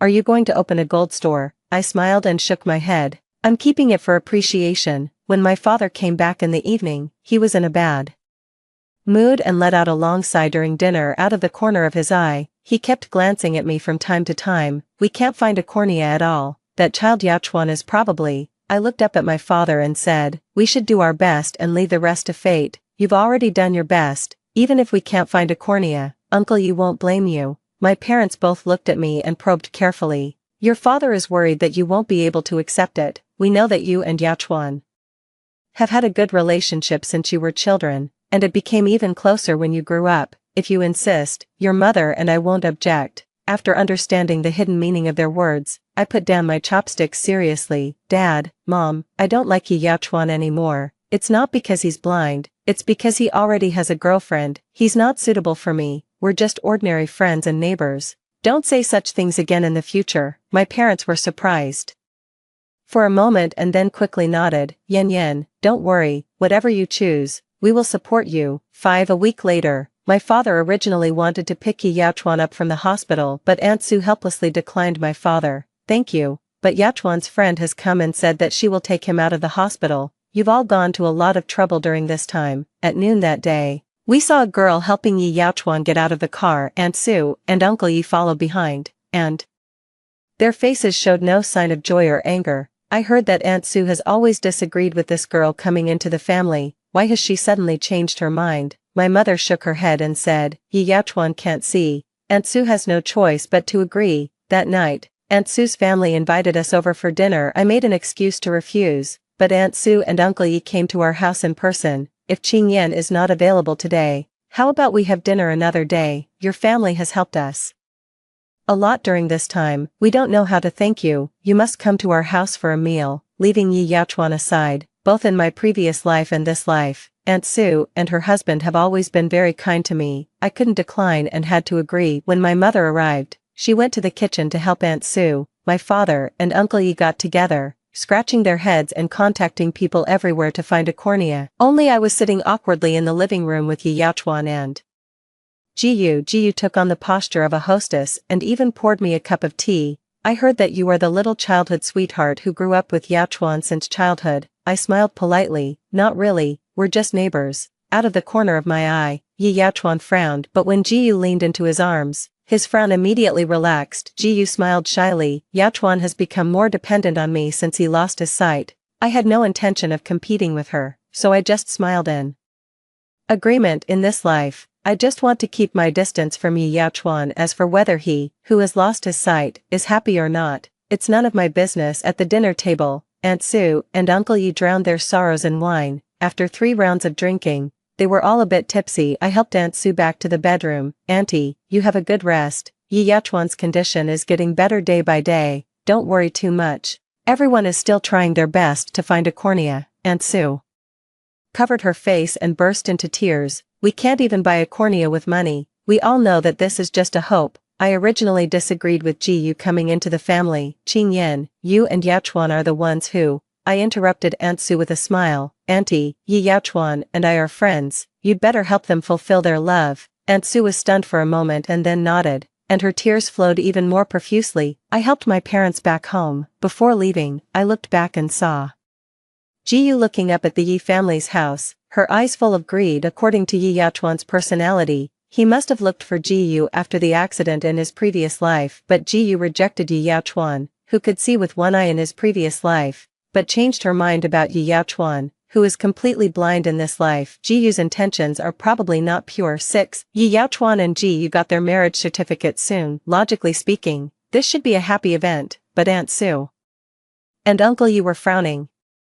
Why does Aunt Sue have even more white hair than a few days ago? There was a hint of exasperation on my mother's face. She's still worried about Yi Yaochuan. That girl is no good. Taking advantage of Yi Yaochuan's blindness, she made exorbitant demands. The betrothal gift alone cost more than half of the Bai family's property, saying it was compensation from the Bai family to her. Yet Yi Yaochuan said that he would marry no one but her. Your Uncle Yi was so angry that his heart disease almost flared up again. Marrying Ji Yu was Yi Yaochuan's lifelong obsession, not to mention half of the property. Even if all of his wealth was taken away, Yi Yaochuan would probably be happy about it. The only ones to be pitted were Aunt Sue and Uncle Yi in their middle age. They still had to go through this disaster. After dinner in the evening, I went back to my room. In my previous life, I lost the sight of one eye. In this life, I naturally want to take a good look at the great rivers and mountains of the motherland. When I was making a travel plan, my mother suddenly knocked on the door. Qing Yan, Yaochuan is looking for you. I frowned. After thinking about it, I had indeed been keeping my distance from him recently, so I got up and went downstairs. What's the matter? Yi Yaochuan looked in the direction of my voice.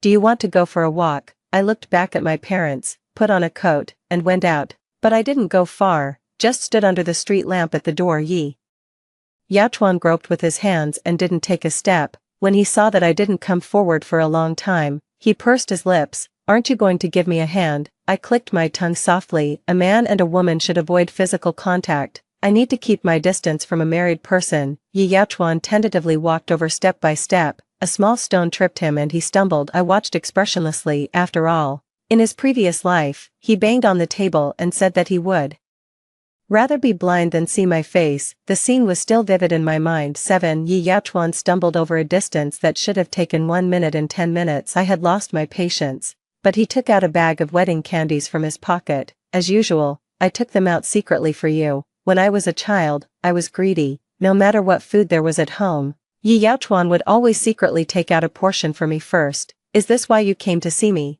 I tilted my head and looked at him.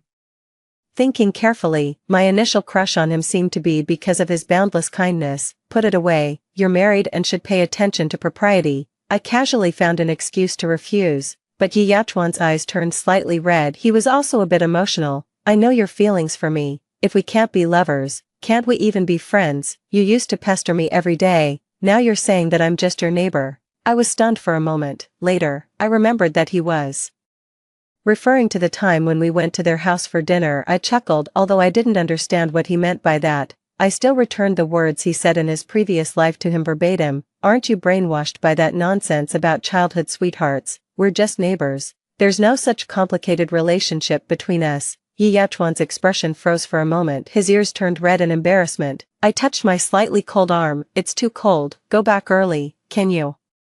Walk back. Yi Yaochuan lowered his eyes and stared at the ground, making it impossible to guess his emotions. I've walked this way 800 times. I could walk back and forth in my dreams. As soon as he finished speaking, I closed the door with peace of mind. If he fell and got hurt, it would really add to Aunt Sue's troubles. 2 days later, I got on the plane for a trip. I wore earphones and looked out of the window all the way. Amid the clouds rolling and stretching, I threw all the grudges behind me. The world is wonderful. Wasting time and energy on a man is definitely not a wise move. 8. I spent half a year traveling to more than a dozen cities. Everywhere I went, I met all kinds of friends and even accidentally became a travel blogger. My parents followed my account, and the two of them competed every day to be the first in my comment section. But soon I noticed a strange private account. It would come to my comment section every day to make sarcastic remarks. A girl should stay at home and take care of her husband and children. What does it look like to show her face outside every day? No manners. Who knows where your money comes from? I asked a friend to track down this account.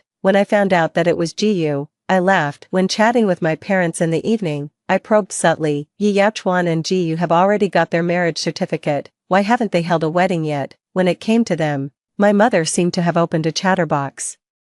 Yaochuan always wanted to hold a wedding, but GU disagreed. She said that it was embarrassing for her to have a blind husband. Aunt Sue comes to pour out her grievances to me every day, that GU is not as kind as she was before marriage at all. She has embezzled more than half of the Bai family's property. 2 months after marriage, she started to act like a tyrant over Yi Yaochuan. Aunt Sue has seen her ask Yaochuan to pour her foot washing water more than once. This wouldn't be a big deal originally, but Yaochuan can't see the way. Once the old couple heard a banging sound in the middle of the night. When they came out to check, they found that Yaochuan had rolled down from the second floor and was covered in foot washing water. Isn't this bullying? I listened intently and couldn't help but think of my previous life. 3 years after donating the cornea, my right eyeball started to atrophy, so every time Yi Yaochuan went to a gathering with his friends, he refused to take me out. Once I tentatively suggested going with him, and Yi Yaochuan refused without even thinking. Later, when he was annoyed by my pestering, he directly dragged me in front of the mirror. He blurted out, "Look at your own eyes. Isn't the atrophied eyeball scary?" At that moment, surprise, inferiority, and disbelief all flooded into my mind. Wasn't I like this to let him see the light again? But Yi Yaochuan didn't even give me a chance to refute and slammed the door and went out. Later, I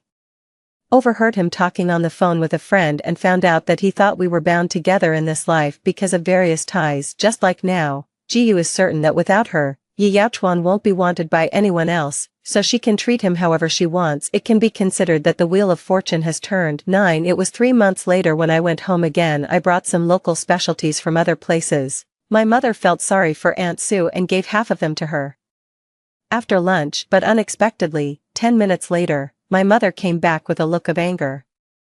And Aunt Sue followed behind with red eyes. The originally well-packaged specialties were also damaged. What's going on? My mother was very angry. It's not like we married a daughter-in-law. It's like we married a Tyrannosaurus Rex. That GU threw out all the things you bought. Not only did she make sarcastic remarks about you, but she also said that Aunt Sue was turning her elbow outwards and was muddle-headed. It's only been a short time since they got married. In the future, she'll probably ride on the elders' necks and act arrogantly. Aunt Sue took my hand. She had lost a lot of weight in a few months. If that incident hadn't happened, Bai and I would never have let this woman into the family. Auntie has heard GU talking on the phone with a man in the middle of the night more than once, but I can't say anything. I can only pretend not to know. I poured Aunt Sue a glass of water. I won't get involved in their family affairs, but I still have some old scores to settle with GU, so I went straight next door. When GU opened the door, she let out a disdainful "Yo, the travel blogger is back. What? Are you here to fight for our family? You like to meddle in other people's business so much. Why don't you take the position of the Bai family's daughter-in-law?"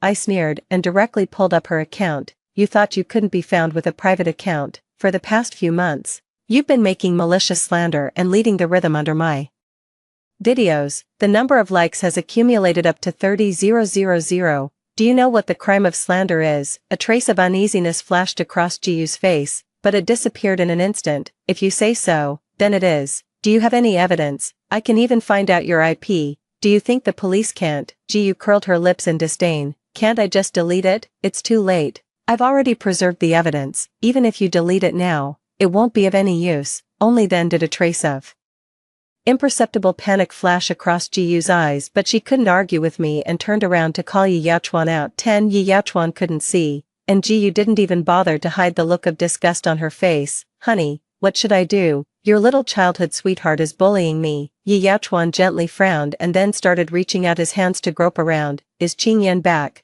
Ji Yu's face immediately darkened. Yi Yaochuan, why is your first reaction not to defend me? After getting married, you don't love me anymore, do you? Yi Yaochuan paused. Just as he was about to speak, Ji Yu drove him into the room. I watched coldly. Sure enough, men have a masochistic nature. In my previous life, Yi Yaochuan married me, but he never said a word in my defense. Ji Yu's face was a bit distorted. See, men don't cherish what they have once they get it. What's the difference between having such a man and not having one? Yi Yaochuan should be grateful that I haven't run away. I looked at her leisurely and asked the doubt in my heart, but why do you come to my place to show off? Yi Yaochuan loves you to the core.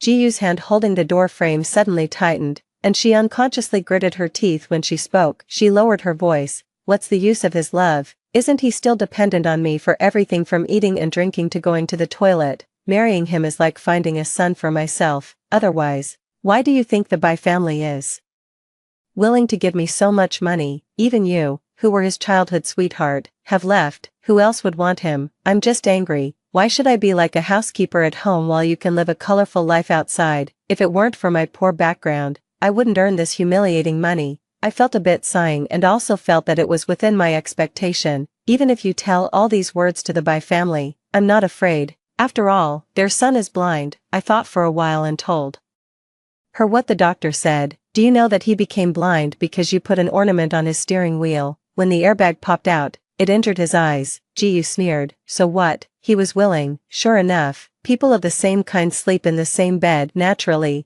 I wouldn't tell these words to anyone, but before leaving, I warned her again. If you don't apologize in my comment section within 24 hours, I will sue you for slander. Just an apology is not enough. If you talk back to my mother again in the future, I still reserve the right to sue you. At that time, I will hire the best lawyer and make you lose everything you have now. Ji Yu held the door tightly and was so stupid as to threaten me with Yi Yaochuan. Yi Yaochuan will be useless without me. I curled my lips and smiled. What does that have to do with me? 11. Ji Yu still couldn't bear to lose everything she had now and obediently apologized on social media in the evening when she accidentally met my parents on the road. She also knew to greet them politely. Aunt Sue and Uncle Yi couldn't stand this kind of life, so they simply bought another house near their home and moved out. Being a travel blogger made me a freelancer. I went out to play with my friends every day and didn't come back until evening. My friends said I had changed. You used to be an introvert. Now why are you even more restless at home than I, an extrovert? I smiled but didn't answer, probably because in my previous life, I was so afraid of staying at home after losing one eye. This time, I naturally want to make up for it all. Without Yi Yaochuan, my life seems to be getting more and more colorful. But when I came home this evening, I met Yi Yaochuan on the bench in front of my house. He had lost a lot of weight and was sitting there blankly, like a sculpture under the street lamp. He didn't look up slowly until he heard me say goodbye to my friend. Is Qingyan back? I frowned and walked towards him. What are you doing here? Yi Yaochuan tightly held his cane. It wasn't until I was almost out of patience that he took out a jewelry box from his pocket. He opened it carefully, and then I saw that there was a jade bracelet of excellent quality inside. Qingyan, this is for you. I chuckled. This jade bracelet was the family heirloom of the Yi family. In my previous life, I never received it until the day I died, but in this life, Yi Yaochuan took the initiative to bring it over. This should be given to your wife. I won't accept it. When Ji Yu was mentioned, Yi Yaochuan's emotions suddenly became a bit agitated. Don't mention her. If it weren't for her, how could my eyes have become like this? These words sounded really familiar. In my previous life, he seemed to have said the same thing to me. Look, no matter how they choose, men can always shift the blame onto others and always see themselves as the most innocent. Remembering what happened in my previous life, I really didn't have a good attitude towards Yi Yaochuan. What exactly do you want to say? Yi Yaochuan looked extremely dejected. After a while, he opened his mouth. Qingyan, I regret it. Obviously, we were childhood sweethearts, so why did I fall for that? Ji Yu, I've always known your feelings for me. I know I was wrong. I was about to interrupt him when I saw him raise his head full of anticipation. Qingyan, are you willing to save me? I really can't stand this world full of darkness anymore. I was shocked and couldn't help but sneer without any concealment. Are you crazy?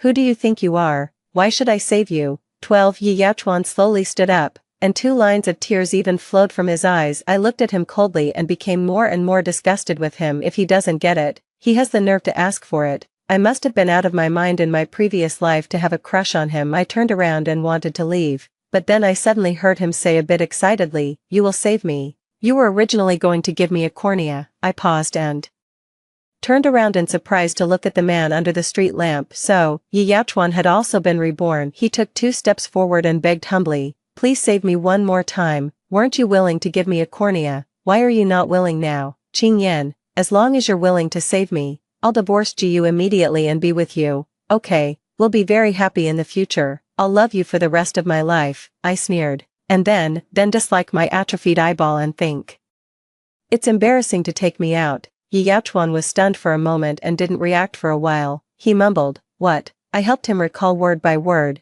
"Do you remember how you asked the AI questions? How can I make someone's cornea fall off? Help me design a perfect car accident. Can a person who died of carbon monoxide poisoning still donate their corneas?" Yi Yaochuan, "Didn't you say that you would rather be blind for the rest of your life than see me, in this life, as you wished? You should be happy." Yi Yaochuan froze in place, and the whole person was like being struck by lightning and couldn't say a word. I turned around and went home, leaving him apologizing bitterly behind me without stopping. When I closed the door, I could still hear the sound of Yi Yaochuan falling. I didn't look back. In this life, I don't want to see him either. I don't know if it was because those words were returned to him verbatim, but I slept extremely soundly that night. But I never expected that.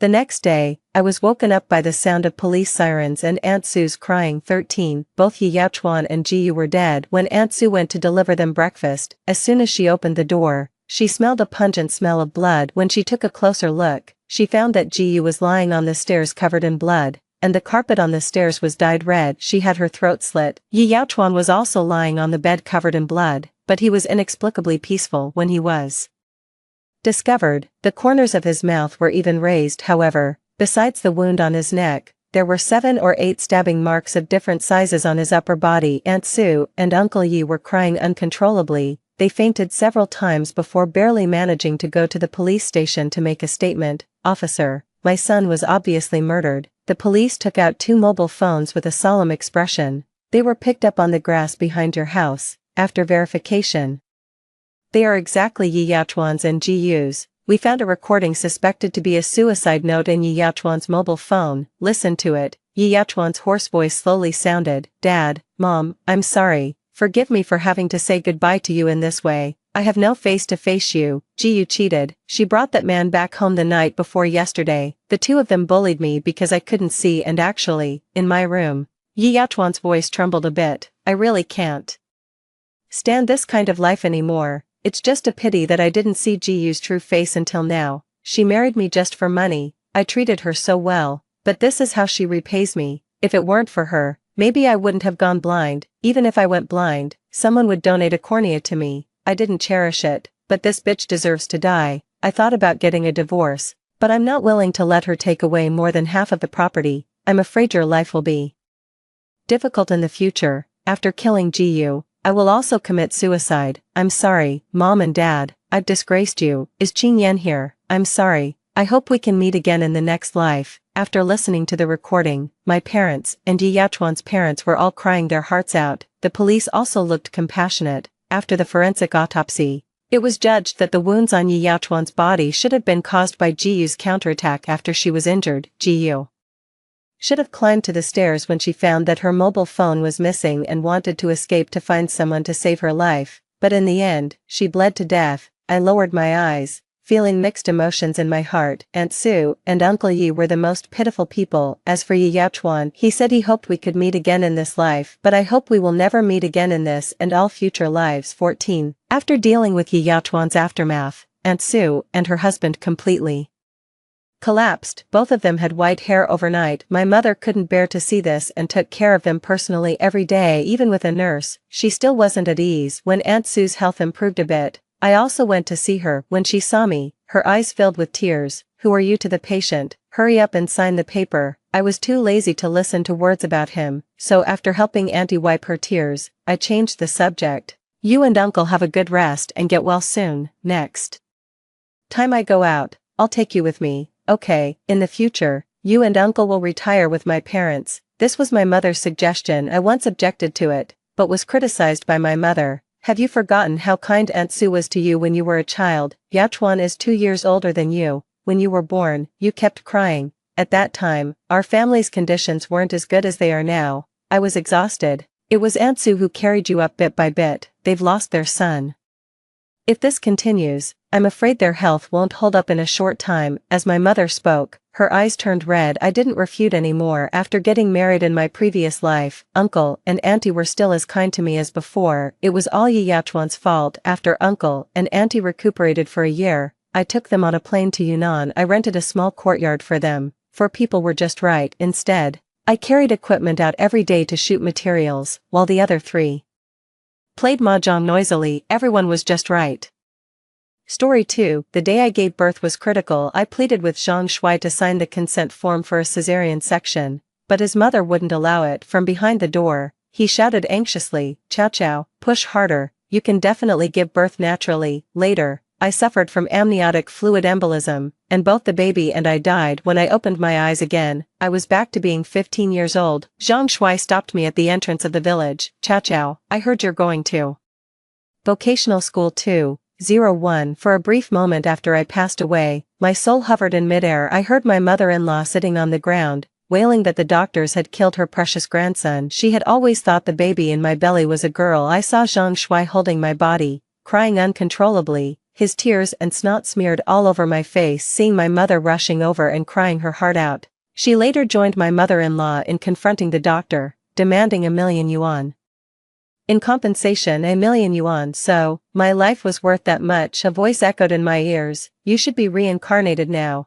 But I really couldn't accept it. Why did my life have to end like this? "Do you want to live again?" Yes. My consciousness plunged into darkness. When I opened my eyes again, I was back to being 15. The village loudspeaker announced, "Although SARS has not affected our city yet, but Zhang Shuai, wearing bell-bottoms, stopped me at the village entrance." "Chow Chow, I heard you're also going to vocational school." His young, naive face startled me. I turned and ran towards home. After a few steps, I turned back and slapped him. "To hell with your mama's boy." He was stunned by the slap. It took him a moment to chase after me and shout, "Song Chow Chow, why did you hit me? What does mama's boy mean?" I ran towards the direction of the setting sun. All the way home, the courtyard was lively. A city-dwelling aunt who had graduated from vocational school early and got a job at a state-owned enterprise had returned. She had married a colleague and was allocated a house, thus becoming a city resident. She was the most successful in our family and had a lot of influence at that moment. She was giving her opinions. Although Chow Chow got into the top high school, her scores were the lowest. Girls lack explosive power. She'll fall even further behind in high school. The university entrance rate from that school has declined. If she doesn't get into university, all her studies would be in vain. It's better to go to vocational school. She could start working in 2 years and help with her brother's tuition fees, making things easier for you both. At that time, my parents believed her. Seeing her about to continue, I interrupted loudly, "Dad, Mom, I want to go to high school." My aunt kept talking, but I responded directly, "Aunt, don't worry, we won't ask you for money. Not that you would lend it anyway." She left in a huff as night fell. The courtyard darkened. Dad scolded me, "Show some respect. How do you speak to your elders?" I repeated, "Dad, Mom, I want to go to high school." I knew this was a time full of opportunities, but seizing those opportunities also required a stepping stone. A university degree was that stepping stone. Mom turned on the light in the main room. The 5-watt bulb was only slightly brighter than a kerosene lamp. Dad smoked his water pipe vigorously, and Mom sighed deeply. "Chow Chow, high school costs 1,800 per semester, and your dad and I don't have the money. The rice isn't selling well now, and 2 of our pigs have died. Your dad and I aren't capable enough. And your brother also needs money for school." In my past life, it was the same story. Back when I was young and naive, with a tender heart and little worldly experience, I ended up compromising and enrolled in a vocational school. It was there I discovered many of my classmates only scored half of what I had on the middle school exams. Later, when my younger brother was to take the same exams, my parents scraped together money from everywhere, paying a sponsorship fee of 5,000 yuan to send him to a top school. At that moment, my world collapsed. Life seemed to follow a pattern. One wrong step led to another. I insisted, "I must attend high school, and I'll find a way to manage the tuition myself." My father, after exhaling his last puff of smoke, said, If you can get the money yourself, then go ahead. School was starting in just over a month. Even if I worked day and night in the county, there was no way I could earn the 1,800 yuan needed. I spent nights tossing and turning in bed, trying to think of a solution. Finally, I thought of someone. At the break of dawn the next day, I left for the first bus to the county. Everyone woke early during the hot summer days. I ran into Aunt Zhang, who had been my mother-in-law in a past life. She greeted me with a big smile, offering, "Chaoyang, heading out so early, haven't had breakfast, right?" I boiled some eggs. Take two. I felt a chill go through me, mixed with anger and fear. Before my marriage to Zhang Shuai, she treated me wonderfully. Only after did I realize her duplicity, especially as years passed and I hadn't had a child. Her demeanor grew harsher. When I finally got pregnant and an ultrasound revealed a daughter, she sold the chickens that had been raised for my postpartum care. I stepped back and said, "I've already eaten. You're going to vocational school too. You could go to the same school as my Zhang Shuai." "No, I'm aiming for high school." I turned away and walked off, hearing her shout behind me, "Where are your parents going to find the money for that? What's the use of a girl getting so much education? Better to start working and earning money sooner." At the bus station, under the scorching sun, I went door to door looking for work and came across the food restaurant. The year I got married, there was news in the village about Uncle Da from our clan who had funded a few students, one of whom got into Tsinghua University. That student later sought out Uncle Da to give him 300,000 yuan as gratitude. The television even interviewed him. The village wives gossiped. With that money, why not help someone local instead of outsiders? No wonder he never had a son. It was just past 10, and the small restaurant had few customers. Licking my cracked lips, I grabbed a cloth from Uncle Da's hand to help wipe tables and explained my situation. "I'll write you an IOU, and I'll pay back with interest once I get into university. My grades are low now, but I will study hard. Uncle Da, I know you've been helping poor children. Please help me." Before I could finish, his wife burst out shouting, "What funding, Song Di Fu? Who have you been giving money to behind my back? No wonder the accounts are always off." She brandished a kitchen knife at Uncle Da. He grabbed the cloth back from my hand, saying, "I don't have money. It's all lies. Don't listen to her." He scolded me. "If you're not eating, then go back home. Don't disturb my business here." I was wrong. I was too impulsive, too desperate, but Uncle Da didn't give me another chance. Chasing me out with a broom, I asked around at many shops. Even those hiring only offered 600 a month, and required at least a half-year commitment. Under the blazing sun, I felt like I was being baked alive. The cement ground sizzled under my transparent plastic sandals. Can restarting life really not alter my fate? Am I doomed to only attend a free vocational school, work on an assembly line, and marry just anyone, settling for an unremarkable life? After a whole day without food or water, I felt as if I had shed a layer of skin. On my way back, I ran into Aunt Zhang at the entrance of the village. She clucked her tongue and said, "Stop making trouble for yourself. You're not meant for better things. Why don't you join my son Xiaoshui at the vocational school? It would be good for you." Xiaoshui came out of the house with a bowl of herbal tea. "Have some tea, don't get heat stroke. In our past lives, we both worked on the assembly line. We earned 800 a month, sending 600 to our parents and keeping only 200 for ourselves. The factory provided room and board. He would give me his 200, sometimes not even spending 10 yuan in a month. Back then, I thought he was the kindest person in the world to me." He was indeed kind, but unfortunately, he was a mama's boy. I pushed the herbal tea back to him. "No thanks." When I got home, my parents and younger brother had just returned from the fields. Song Mu sarcastically remarked, "You sure know how to hide. Didn't see you all day. My back is about to break. Ever since I was young, my parents told me I had to look after my brother as the elder sister. I was brainwashed with this mentality, until they used the money I had sent home over the years to make a down payment on a house in the town for my brother.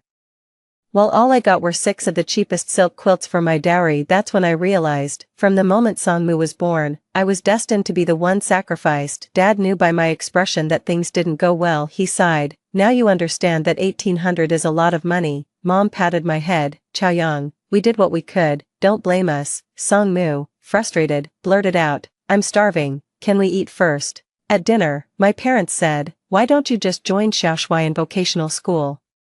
You can look out for each other. I want to go to high school. I'll find a way to get the money." Dad slammed his chopsticks down. "Do you need a beating to listen? We're already being generous suggesting vocational school. Other girls in the village start working right after junior high to support their families. What more do you want? Mom tried to persuade me softly, but parents, none of them made it to first high school, and this is my second chance at life. If I give in now, I deserve to be stuck in the mud forever, never to rise. As we were at a standoff, the black dog in the yard kept barking under the dim moonlight. Debo stood in the shadow of the big camphor tree, pushing a bicycle, and softly called me, Chaoyang, come here. Debo handed me a stack of money. There were 100 yuan notes, 50s, and even 1s and 5s. Some were frayed at the edges but neatly stacked. The clouds parted, and gentle moonlight illuminated his wrinkled face. He handed me the money, his face filled with an apologetic look. I don't have more, you'll have to figure out the living expenses yourself.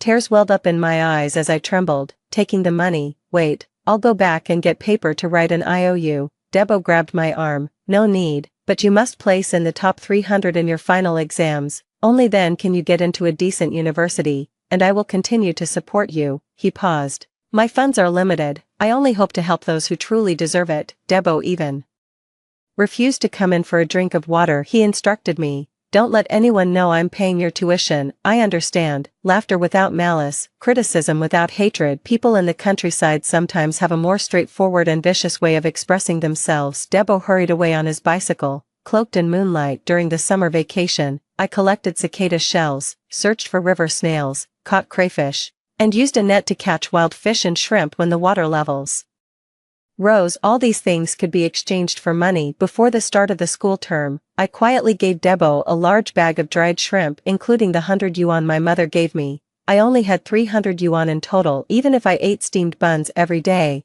it wouldn't last a semester. Fortunately, I was quick-witted and went to see the principal on the first day of registration. I explained my situation and repeatedly expressed my determination to study hard and find a part-time job at the school. He really was a good teacher. After reviewing my grades and thinking it over, he allowed me to clean and organize the library twice a week, and he gave me meal tickets worth 150 yuan a month. Back then, a meat dish in the cafeteria started at 2 yuan, while a vegetable dish was only 1 yuan. The 150 yuan in meal tickets greatly relieved my financial pressure, but not everyone was as kind as he was. Our grade had over 700 students. I was ranked nearly 600th. I was placed in a regular class. Many in my class were sponsored students. My seat was at the very back. The girl in front of me brought a high stool to sit on, which blocked most of the blackboard. The self-paying student next to me never studied properly. As soon as class began, they started passing notes and whispering. My foundation was already weak, and such a learning environment was truly terrible. I reported the situation to Teacher Lee, the class advisor, but he simply said lightly, "Why don't you swap stools with her? Moreover, just try harder, and if you get good grades in the midterms, I'll change your seat." When I left the office, I overheard Teacher Lee joking with other teachers. No grades, no background, yet full of complaints. At that moment, I really wanted to rush in and slap him, but the reality is, life is always so cruel. If you don't have money, you must have personal strength. Otherwise, your voice will be drowned out, and your needs will be ignored. The kindness of Debo and the principal was a rare virtue. Teacher Lee's opportunism represented the harsh reality. I was determined to do everything in my power to change my fate. I didn't want to just hastily marry and end up in a tragic situation. During the break, I made small cards with English words and stuck them in my palm, so I could memorize about 10 words while exercising. During lunch break, while others were playing around, I stuffed cotton in my ears and focused on solving problems. After lights out, the lights in the residential building across from the dormitory would turn on, and I would stand by the corridor window, using the faint light to preview the content of the next day's lessons. Today, as I was helping in the library, a tall, thin boy came over with a flushed face. He asked the librarian on duty, Mr. Wang, if he needed a part-time worker. Mr. Wang pointed at me and said, "You're too late." The boy glanced at me and left disappointed. As Mr. Wang put books back on the shelf, he whispered to me, "That boy, Zhang Jia, is ranked first in your grades entry year. And I've heard his family's financial situation isn't good either." Zhang Jia, it was him the boy Debo had sponsored, who got into Tsinghua University. That evening, when I went to the cafeteria for dinner, I ran into him again. His food tray only had a serving of shredded potatoes and 4 liang of rice. After dinner, I chatted with the cafeteria's auntie. Then I went to find Zhang Jia and got straight to the point. "I just asked the cafeteria owner, and she's hiring part-timers. You can help out." For half an hour at lunch and dinner, get meals covered, and earn 100 yuan a month. Do you want to give it a try? Zhang Jie's gaunt hands clenched into fists, his face flushed red. Do I have to stand in front to serve the food? After all, he's just a 15 or 16-year-old kid, too proud to let his guard down. I sighed softly. Well then, how about this? I'll talk to Teacher Wang at the library and see if I can get you transferred there. He froze. I had walked a good distance when he caught up to me and asked, why are you helping me? Because I've taken advantage of you. It must be because Mr. Deborah had divided the funding originally intended for him, giving half to me, that he was in such a difficult situation. Maybe because we're both poor. He swallowed hard, asking softly, aren't you afraid of being talked about by the other students? I looked up at him. The setting sun danced on his black hair, his youthful face colored with embarrassment and confusion. I said slowly, what's truly frightening isn't poverty, but the inferiority and cowardice that grow from it, the sensitivity and shallowness.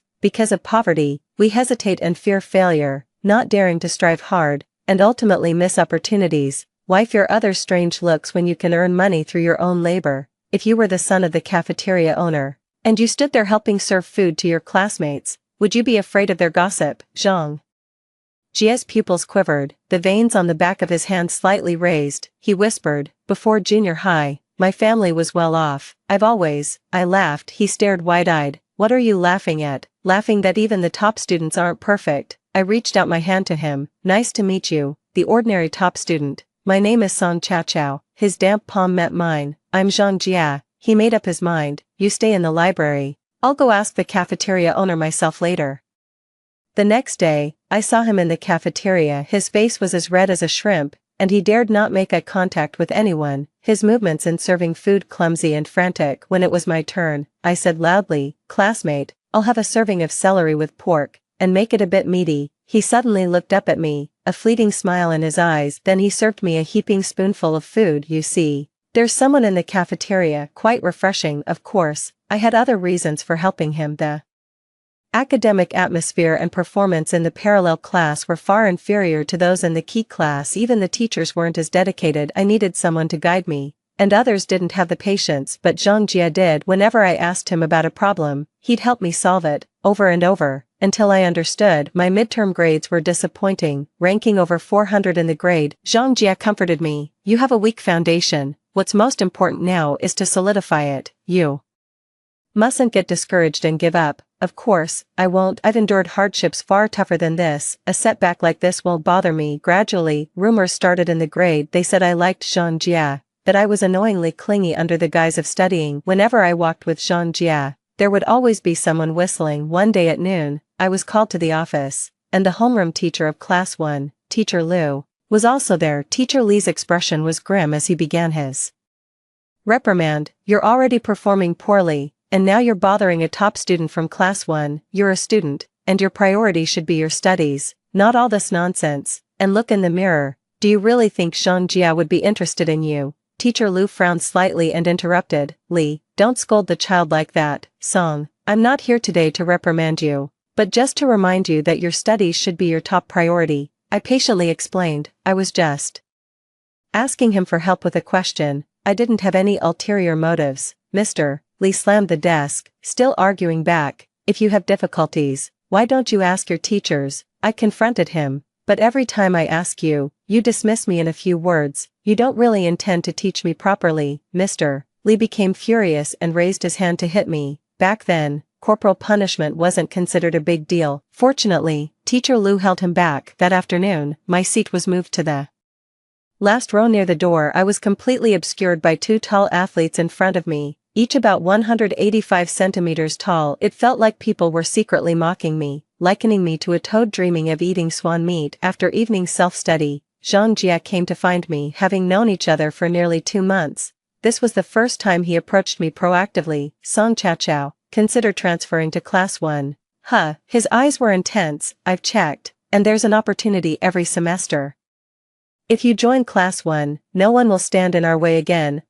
His face flushed as he hurriedly explained. I mean, stand in the way of our studies. To motivate students, the school would shift the top 6 students from the parallel classes to replace the bottom 6 of the key classes at the end of each semester. I hesitated. Can I really do it? Not this semester. Then next semester, under the dim corridor lights, Zhang Jia's eyes shone like stars. Just persevere, and you definitely can. Song Chao Chao, I'll wait for you in class 1. This end-of-term exam was crucial for me. I needed to rank at least in the top 300 to continue receiving funding from the board, but I actually wanted to get into the key class even more, to secure a better learning environment and atmosphere. In the following days, apart from sleeping, eating, and working part-time, I studied like mad. As winter deepened, the weather grew colder. I couldn't afford a down jacket, and at night, I studied in the corridor, wrapping all my clothes around me and moving continuously to fend off the cold. The dorm leader quietly opened the door and draped a down jacket over my shoulders. Don't catch a cold. The light bulb on the balcony of the house across had been replaced with one of much higher wattage. The curtains were tightly drawn, and the balcony light often stayed on all night. Teacher Wang would snatch the rag from my hand. Study in my office. The library isn't busy this half-month. It turns out, if you work hard enough, the world will show its kindness to you. It was especially cold.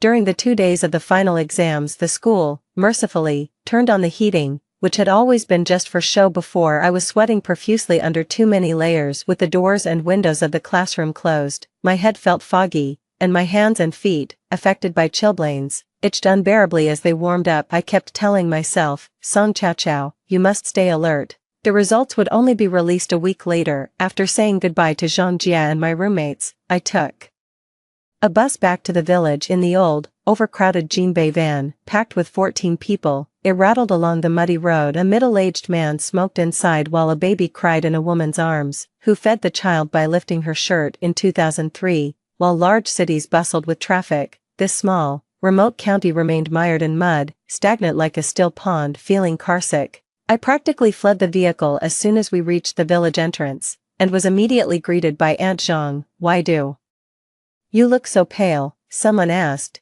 It seems like she didn't do well on her exams. I've heard that barely anyone from the regular classes at that school gets into a good university, added another village woman. Some of the other women in the village also said similar things, criticizing my parents for not nurturing their capable son and instead sending their daughter to high school.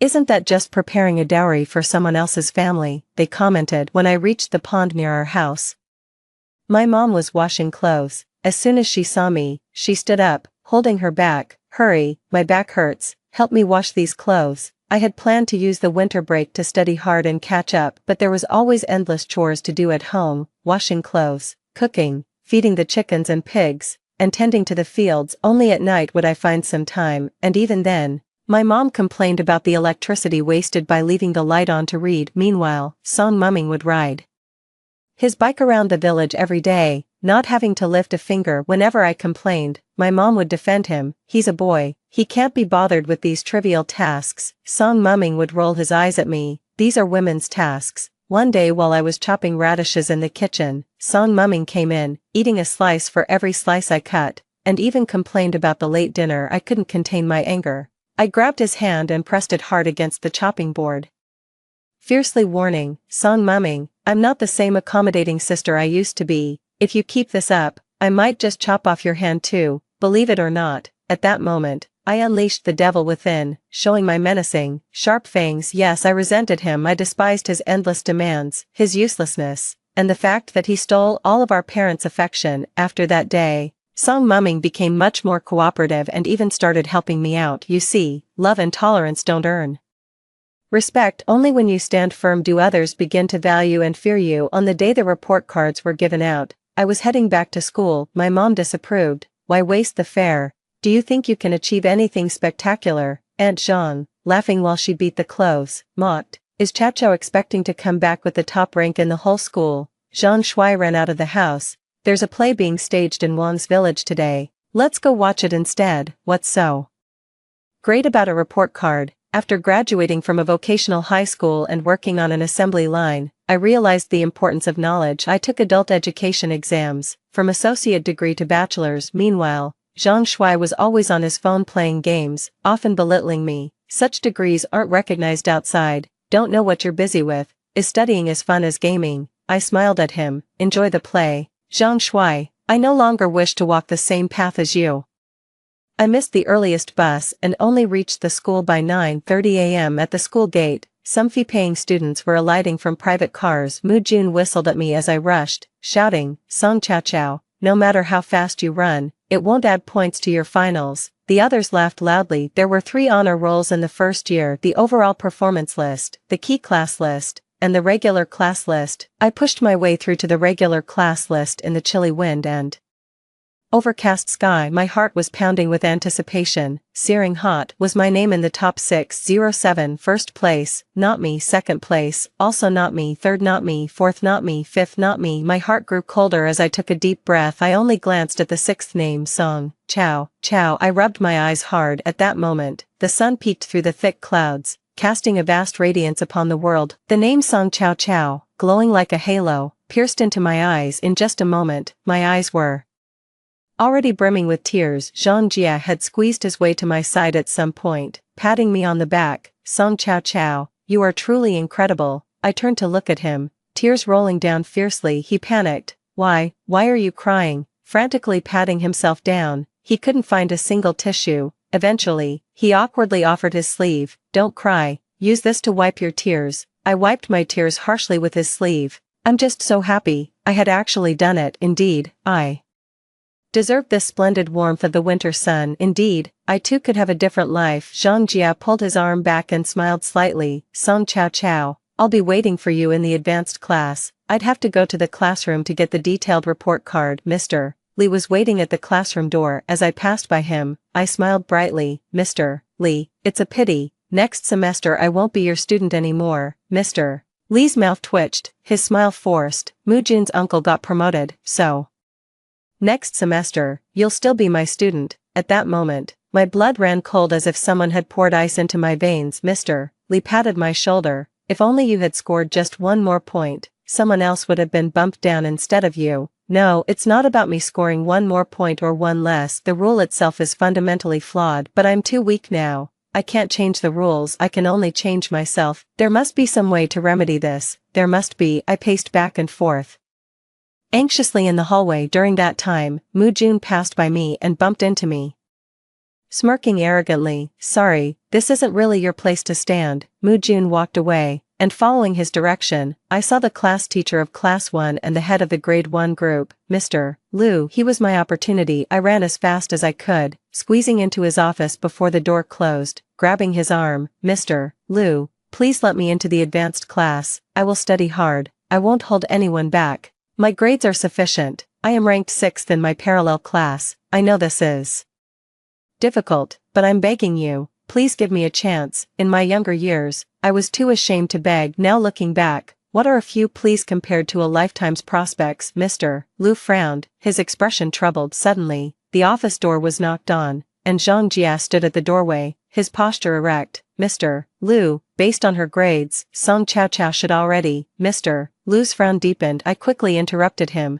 "Zhang Jia, shut up." Then I turned to Mr. Liu. "Sir, I have no inappropriate thoughts towards Zhang Jia. I just want to get into the advanced class. Any class will do. If you have concerns," I took a deep breath, "I can keep my distance from Zhang Jia in the future." Zhang Jia's expression darkened. Mr. Liu looked at me deeply. "I don't oppose students interacting normally for learning purposes. Go home and wait for news. This matter, I will do my best to fight for you." I went downstairs with Zhang Jia. His lips were tightly pursed, and he remained silent. Once we reached downstairs, he strode forward quickly. I called out to him, "I'm sorry, Zhang Jia. People like us, stuck in the mud, must have the determination to abandon everything and desperately climb upwards. Only then can we succeed." I raised my hand and stretched my fingers towards the sunlight in a grasping motion. "I need a substantial stepping stone to knock on doors. Do you understand?" He stopped and turned to look at me. Against the light, his expression was indistinct. "I understand now." He took a few steps forward, and I could see the gentleness in his eyes. "I understand you, but I'd rather we be comrades, advancing and retreating together, walking out of difficulties side by side." He had grown so quickly. He was a completely different person from the one who, a few months ago, was afraid to show his face and dealt with vegetables. It made me feel ashamed. When I returned to the village, Aunt Zhang was in the yard, preparing the chicken for tomorrow's meal. The chicken was upside down, its bright red blood dripping into a cracked porcelain bowl. She asked me with ill intent, "Chao Chao, how did the exams go?" not bad, ranked a bit over 100 in my grade. Her face froze, and she forcefully swallowed the mockery that had almost escaped her lips. The next day was the celebration of the little new year. My aunt from the city had come back. The whole family gathered for a meal. She had strongly opposed me attending high school, and now, in front of everyone, she dissed me. "I heard you were placed in the regular class. What future can that have? It's just a waste of time." At the table, many relatives echoed her sentiment. "A girl doesn't need to study so much. You're just thoughtless. Look how tired your parents are. Marrying a good man is what's most important." I calmly said, "This term, I ranked 6th in the regular class, 135th in the grade."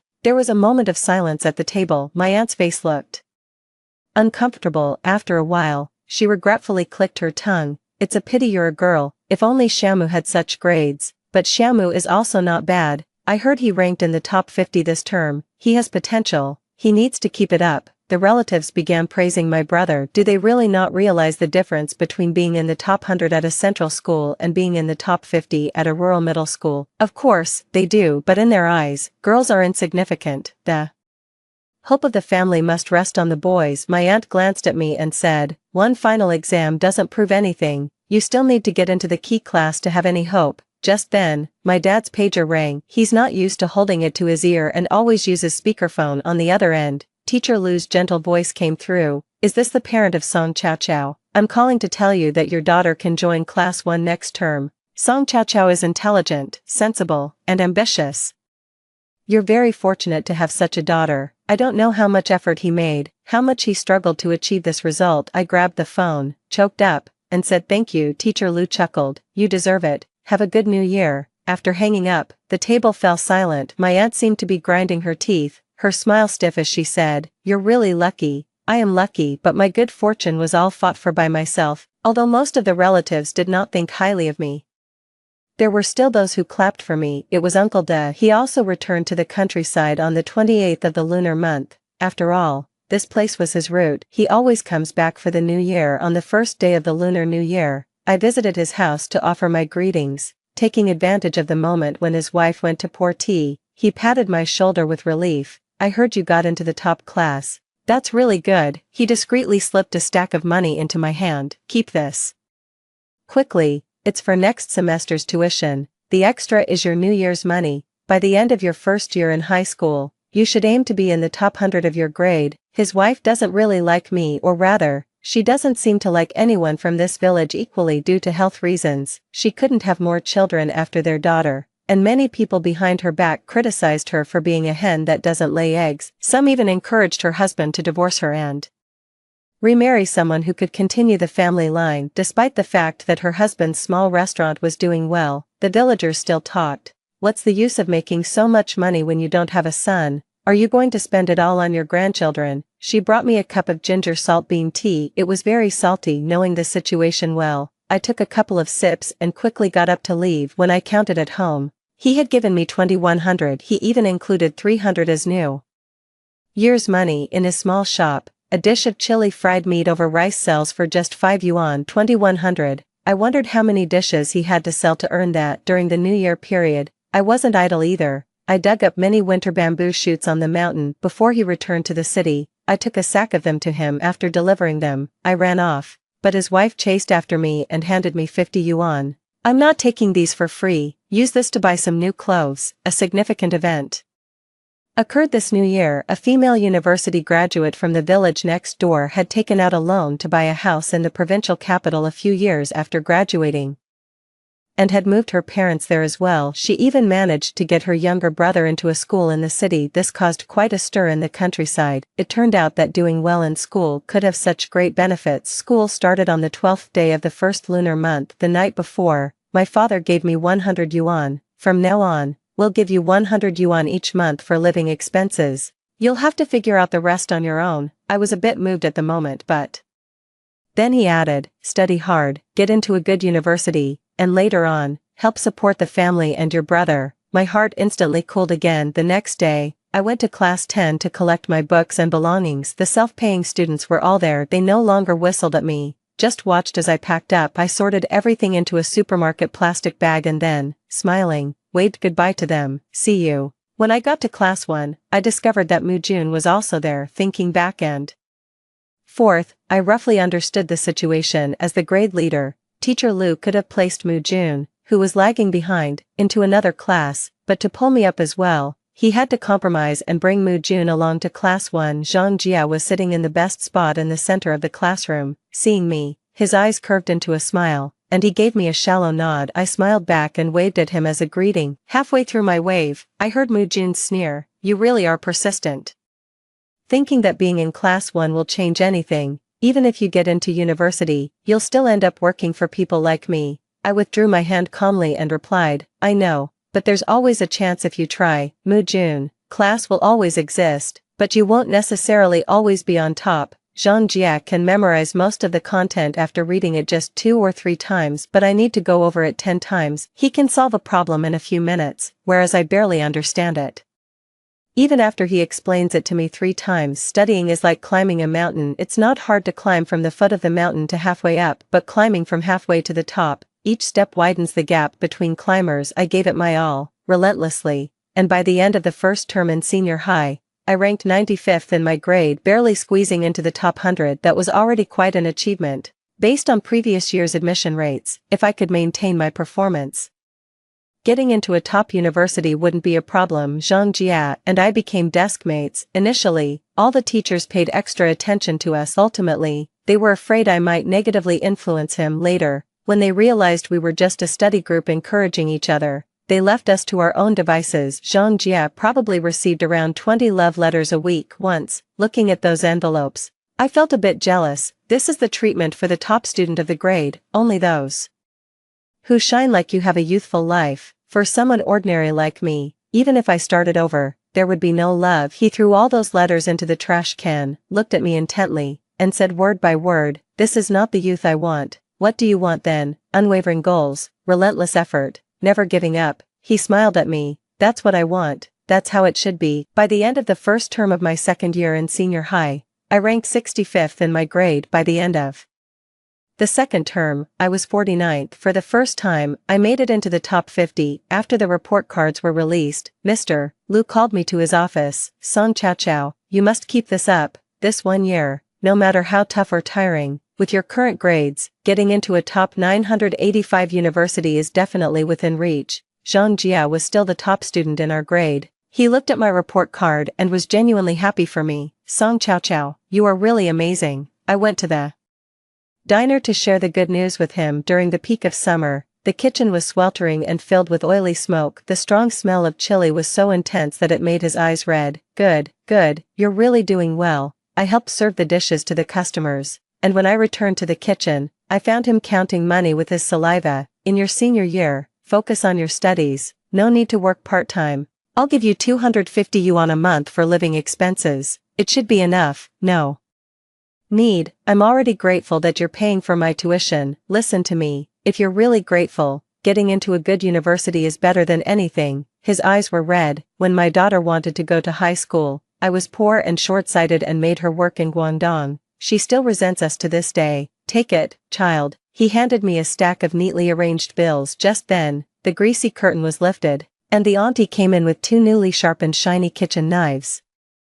In that moment, all the hairs on my body stood on end. Debo was even more nervous, his hands trembling. The auntie looked coldly at me, then at Debo, and snorted heavily. "What are you staring at? Didn't you hear the customers outside rushing for their orders?" She snatched the money from Debo's hands and stuffed it into my pocket. Holding the 2 kitchen knives, she said to me, "If you don't get into a good university, I'll chop you up and stir-fry you with chili." I was too shocked to speak. The auntie impatiently said, Get out, the kitchen is too small for so many people." I took the money and went home. The atmosphere at home was gloomy. Song Mu's middle school exam results had just come out. He missed the admission cutoff for the top school by 30 points. Dad, puffing on a cigarette, said, "We still have to send him to the top school. He can't just farm for the rest of his life." Mom agreed. His vision is already 400 degrees. How can he farm? But for Song Mu to get into that school, the sponsorship fee would be 5,000. Mom and Dad sighed deeply, glancing over at me frequently. I was busy working on practice test papers from Huanggang, pretending not to hear them. In the middle of the night, around 2 o'clock,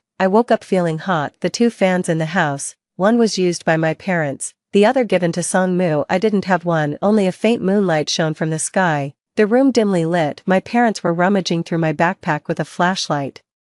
She must have gotten the tuition for next semester from Brother Da, just don't know where she put it. It turned out they always knew that Uncle Da was funding me. At that moment, I felt like I had fallen into hell. Holding back my rage, I asked, "What are you looking for?" They both froze. Dad turned on the room light, his expression stern. "Your brother needs 5,000 for high school. I know you have some money, give it to him for now. What about me? We'll figure something else out. If we can't, you'll just have to stop studying and go work in Guangdong. That way, you can support your brother's education." The cruelest words in the world, perhaps. Why should I? I couldn't hold back anymore, tears streaming down. "Aren't I your child too? I perform well, I strive to advance, I ranked in the top 50 of my grade. Why should I have to step aside for him? Can't you be a little fair? Just because he is a boy, do you even deserve to be parents? If in a previous life, it was I who wasn't determined enough, who didn't work hard enough, but now, I've changed all that. This shining me, don't I deserve a second glance from them?" My dad, embarrassed and angry, threw the flashlight at me. "Have your studies gone to your head, to speak to me like this?" I didn't dodge. The flashlight grazed my forehead, leaving a deep gash. My dad didn't apologize and just walked out of the room. Mom pressed a rag against my wound. She kept sighing, "You know your dad's temper. Why do you have to compete with him? He's already good enough to you, really."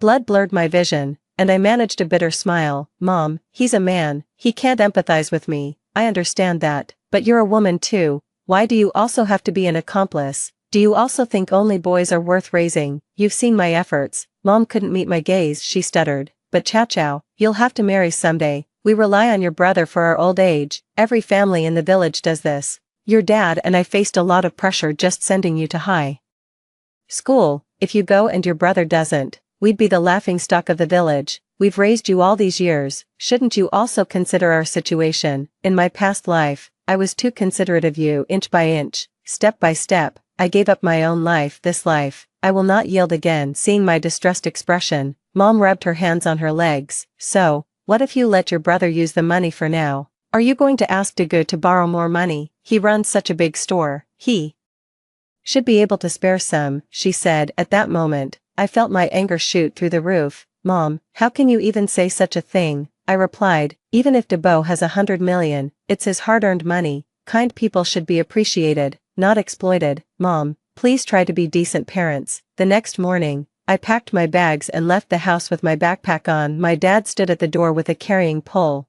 "Where are you going?" "Back to school," I answered. He raised the pole.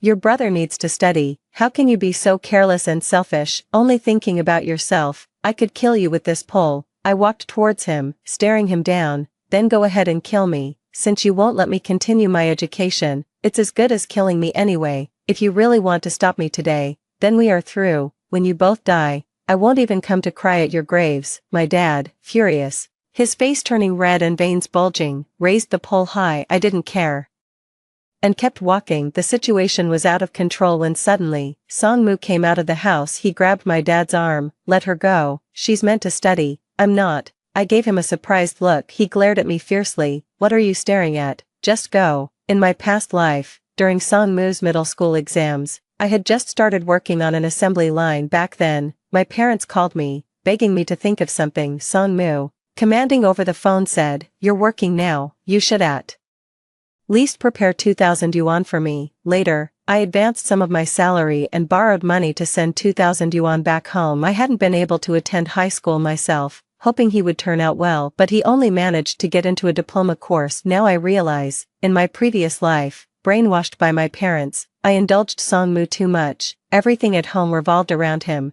so he took it all for granted and never appreciated it. But after being reborn, carrying resentment, I never showed him a pleasant face. I talked to him harshly and never pampered him. Perhaps because of this, I managed to preserve some of his kindness. On the road, I met several elders. They all told me to understand the difficulties of my parents and to be sensible and share the burden. They criticized me for being bad-tempered and rude, and Zhang even said that the most important thing for a girl is to get married and have children, and questioned the need for so much education. "Now is the time to hurry up and have a son," she said. "This backward, Closed-off village was suffocating. I had to escape. I would not end up trapped here for life like in my previous life. Thankfully, Teacher Luke communicated with the dormitory supervisor who allowed me to move in. I didn't have to do any farm work and could focus entirely on my studies. It felt incredibly good because of the extra classes. The summer break was short, and soon everyone returned to school. I hadn't called home for over a month. Soon, the lower grades started school too. One day during the break, Song-moo actually came to see me. He ended up attending the same school. He carried a big bag. Mom asked me to give this to you. He handed me a stack of 10 yuan notes. Dad said my monthly allowance is 300, but he gave me 400, so the extra 100 must be for you. The bag contained pickled long beans and white beans, and stir-fried minced meat with white hot peppers. I don't like ginger. There isn't a single shred of ginger in these jarred vegetables. My heart is a mix of many emotions. Look, this is what parents are like. They tend to slap you hard, trying to mold you into the child they envision, yet they'll give you a tiny sweet date, letting you know they do love you a bit. I've lived twice, yet I still can't sever these ties. That day, after dinner, I passed by the notice board. The honor roll for the senior class hadn't been taken down yet. Song-moo, in his military training uniform, stood there with a few classmates. Someone pointed at the list. Song Chao, morning and evening. Song-moo, that name suits you well, and her grades are so good. Under the setting sun, Song-moo lifted his chin proudly. That's my sister. After the evening self-study, I went to find Song-moo. I gave him all the notes I had made in my freshman year. After the middle school exams, I had a dream where I went to a vocational school, worked on an assembly line, married someone randomly, and eventually died in the hospital during childbirth due to complications. The dim light in the corridor cast a pale shadow on my face. It turns out, a life of over 30 years from my past life could be summarized in just one sentence. I looked at Song-moo, and you paid your own way into the best high school, got addicted to games, ended up with a diploma and couldn't find a good job. You finally got a girlfriend, but she left you because she thought you were too poor. Song-moo, I don't want my life to be as tragic as that dream, so I strive with all my might. As for whether you want to drift through life aimlessly or start striving now to change your life, that's for you to decide. I tossed the notes at him and walked away. For an entire semester, I didn't go home. Sometimes, my mom would send me some things through Song-moo. I studied day and night. In my previous life, I self-studied for a diploma and a bachelor's degree, but those were nothing compared to the real college entrance exam. Top 50 in the grade. It wasn't just about working hard, it was about having talent, or like Zhang Jia, combining both talent and effort. The moment I relaxed, someone would surpass me. Sometimes I would think even a high school in a small county is so competitive. What about top high schools, or at the provincial or national level? I am but a drop in the ocean, yet even if I am an invisible speck of dust, I will try my hardest to rise with the wind. Perhaps I'll land on a mountain peak, becoming a grain of sand that overlooks the ranges, or maybe I'll land on a skyscraper, sharing the breath and fate of the city's bustling traffic. In any case, I won't be stuck in the mud of Ming Mountain Village again. Sometimes I'm so tired I don't even want to talk. There are moments of doubt too, living a life anew.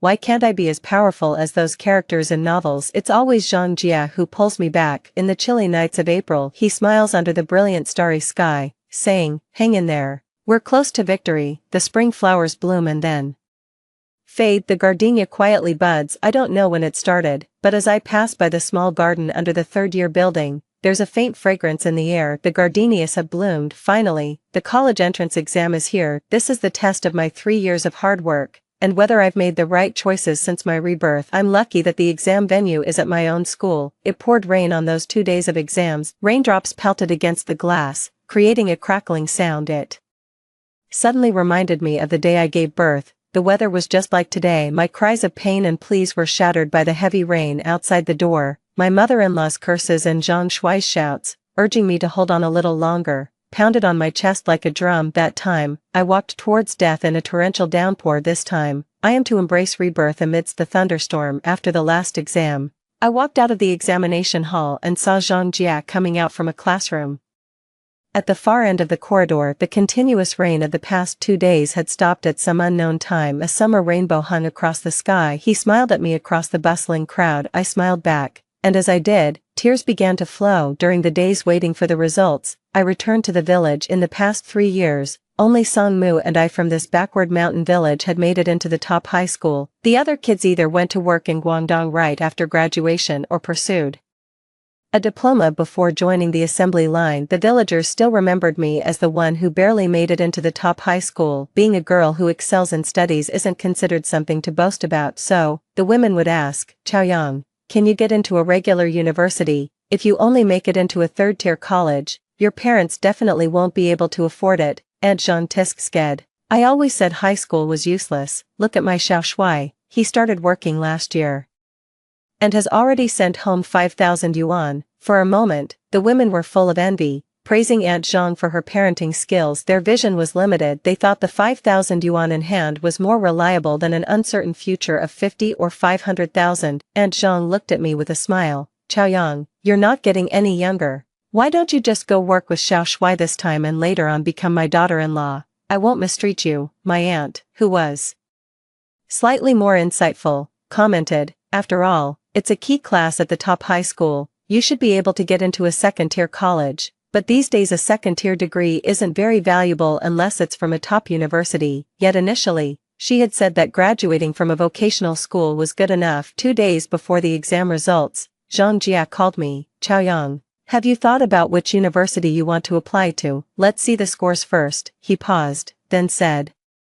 Tsinghua and Peking University both called me. I wanted to ask which city you will be in. Having lived twice, I quickly understood his implication. Where I go isn't important, Zhang Jia. The important thing is where you want to go. With your intellect, only Tsinghua or Peking University is fitting. You need to be responsible for your life and the talent God has bestowed upon you. There was a long silence on the other end of the phone. Finally, he said softly, then I'll go to Tsinghua. On the official day the results came out, it was a sunny day. Uncle Wang in the village was having a beam-raising ceremony for his new house that day, and all the village labor was called to help, including my father. Around noon, I went to him to borrow a phone to make the call. Uncle Wang's family was large. It was lunchtime, and everyone was sitting under the shade of the trees eating and chatting. Aunt Zhang was there too. She cheerfully said, Chaoyang is checking her scores. Let's hear them here.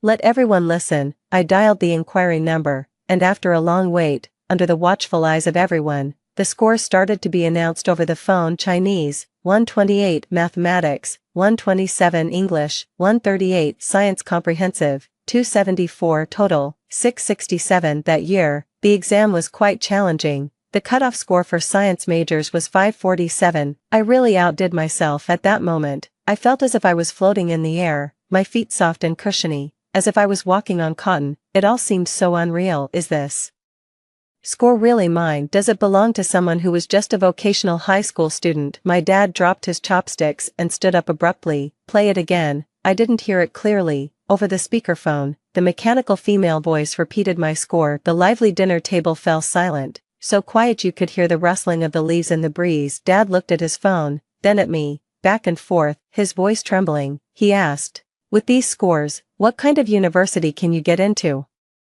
I smiled gently. Most universities in the country, even though no one at the table had attended high school, they all understood what it meant to score 120 points above the cutoff for top-tier universities. Uncle Wang fetched a large plastic jug of liquor. Old song, this is a big celebration. Let's drink a few more glasses today. Aunt Zhang muttered, could there be a mistake? Your grades were pretty average before. Just slightly better than Xiao Shui's. If university entrance were this easy, I should have made Xiao Shui attend high school.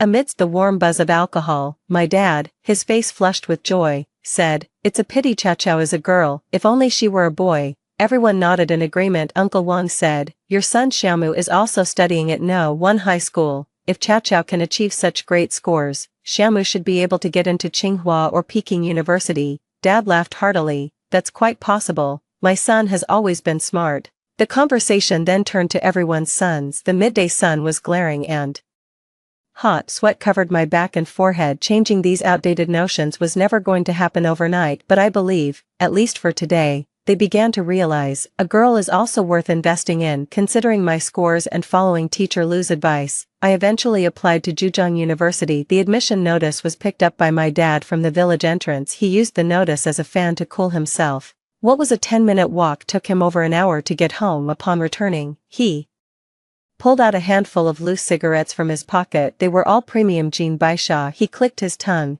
Everyone has good cigarettes at home, too precious for casual visitors, usually just passing tokens of affection. My cousin visited during the summer break with her daughter, who attends a regular high school in the city. She beamed with pride and praised me. Chow chow, I always knew you were destined for great things. Your sister is really struggling with some subjects. Since you're free over the summer, maybe you could tutor her. Pushing her daughter forward, she boasted, your sister got into Zhejiang University. Quite impressive. I smiled. My homeroom teacher has introduced me to some tutoring gigs, 15 yuan per hour. If you want me to tutor, I need to schedule your time first. My cousin's face changed slightly, family members charging each other for tutoring. Even close siblings keep clear accounts. She left somewhat embarrassed. Knowledge can indeed be effectively transformed into money. Zhang Jia tutors students for 20 yuan an hour because he's a student at Tsinghua, and me, at 15 yuan an hour. Another classmate charges 12 yuan. Teacher Lu found me a place to stay. The landlord does not charge me rent. All she needs is for someone to help her daughter with her homework every day. Her daughter is only in the 3rd grade of elementary school. Look at this. Under the same sky,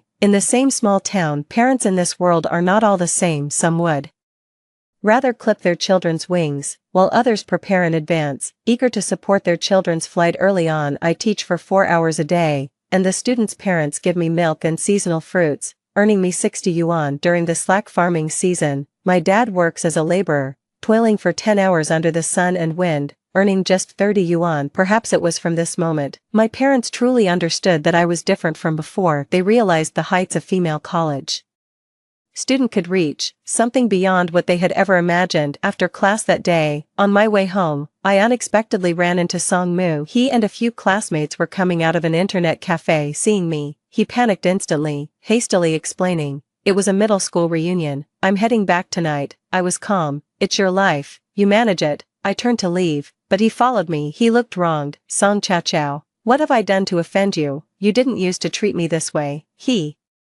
shouted, are you still my sister? The setting sun was brilliant, highlighting the sweat beads on his forehead. I took a deep breath and slowly said, Song Mu, born into our kind of family, in our kind of environment, we can only rely on ourselves. If you try your best to change your life, I can lend you a hand. If you choose to degrade yourself, I will not reach out, because I don't want to risk my own life too. If you think I'm selfish and don't acknowledge me as your sister, that's okay, I don't care either. Song Mu was visibly shaken. He breathed heavily, as if he had countless words he wanted to hurl at me. However, after a minute of confrontation, he dejectedly lowered his head. I'm sorry, I'll start studying hard from tomorrow. My college tuition was funded through loans. My mother handed me 5 crumpled 100 yuan bills. She advised me, when you're in a different place, be cautious in your actions and speech, try not to offend anyone, and prioritize harmony.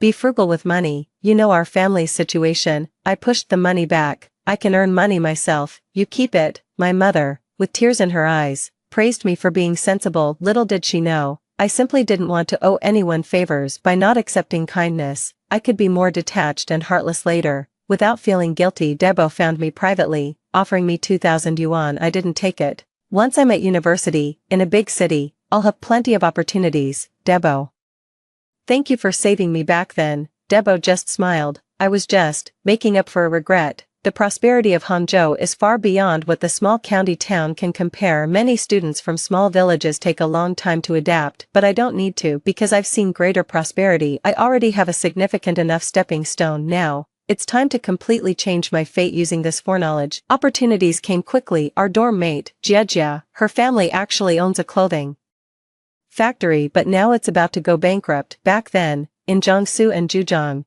there were many such clothing factories. The products we all produce are quite similar, without any advantages. It's easy to be eliminated. She gave us a bunch of t-shirts, each reportedly costing just over $1. These simple, unadorned clothes smelled like a business opportunity to me. It was 2006. Taobao was on the rise, but not yet booming. Only a few avant-garde individuals were willing to shop online. Back then there was no free shipping or 7-day return policy without reason. Whether you could find something suitable was purely a matter of luck. During the National Day holiday, I went home with Jejia and shared with her father the bright future of opening a store on Taobao. Early Taobao stores were mostly middlemen making a margin. We could run a direct sales store from the factory. This would allow us to cut costs and be among the first to capture the market. The required investment wasn't much. We could find models and photographers from among university students. They had the time, were willing to revise repeatedly, and were relatively inexpensive. As for the designer, I already had someone in mind. In my previous life, I was a team leader in a garment workshop and had met the company's design manager. Since we were from the same province, we chatted for a bit. She said she graduated from the China Academy of Art. Considering her age, she should be a junior in college now. With persistent persuasion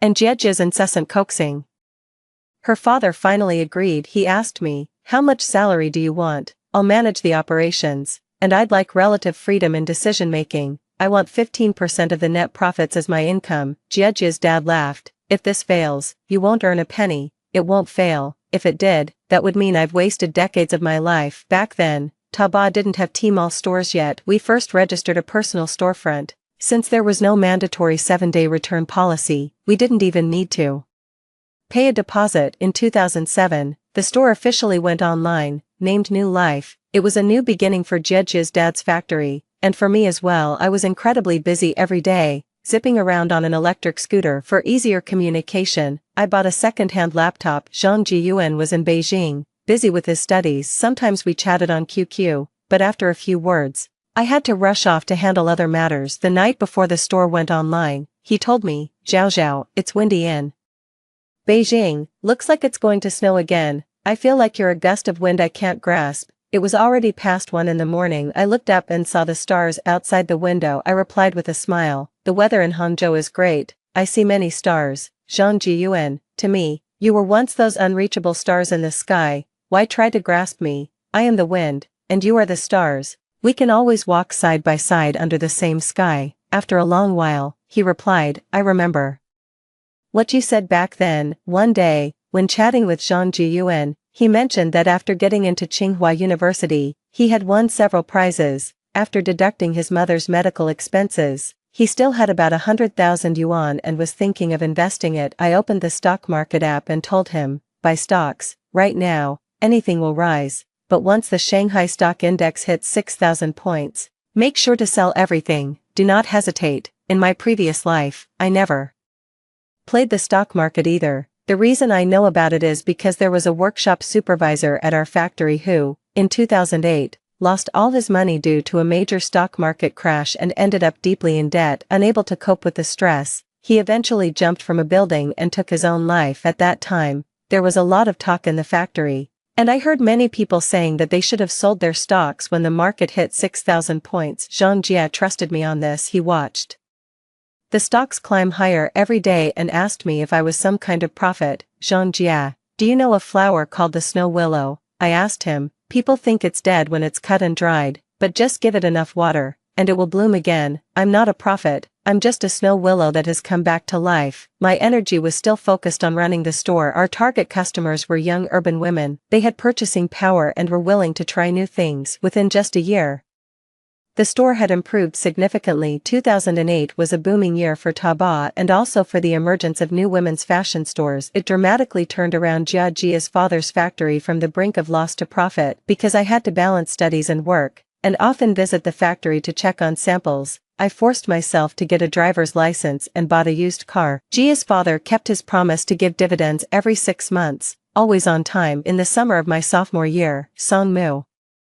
took his college entrance exams. He got into a 211 university. My parents were overjoyed, threw a big feast, and insisted I come home to celebrate. I arrived in the village in a new outfit, wearing sunglasses, and driving my used sedan. Everyone was stunned. Even my parents were shocked. I hadn't been home for 2 years, and every time they called to ask if I needed money, I said I didn't. In their minds, they probably thought I was just scraping by tutoring. The most shocked were my aunt and Aunt Zhang.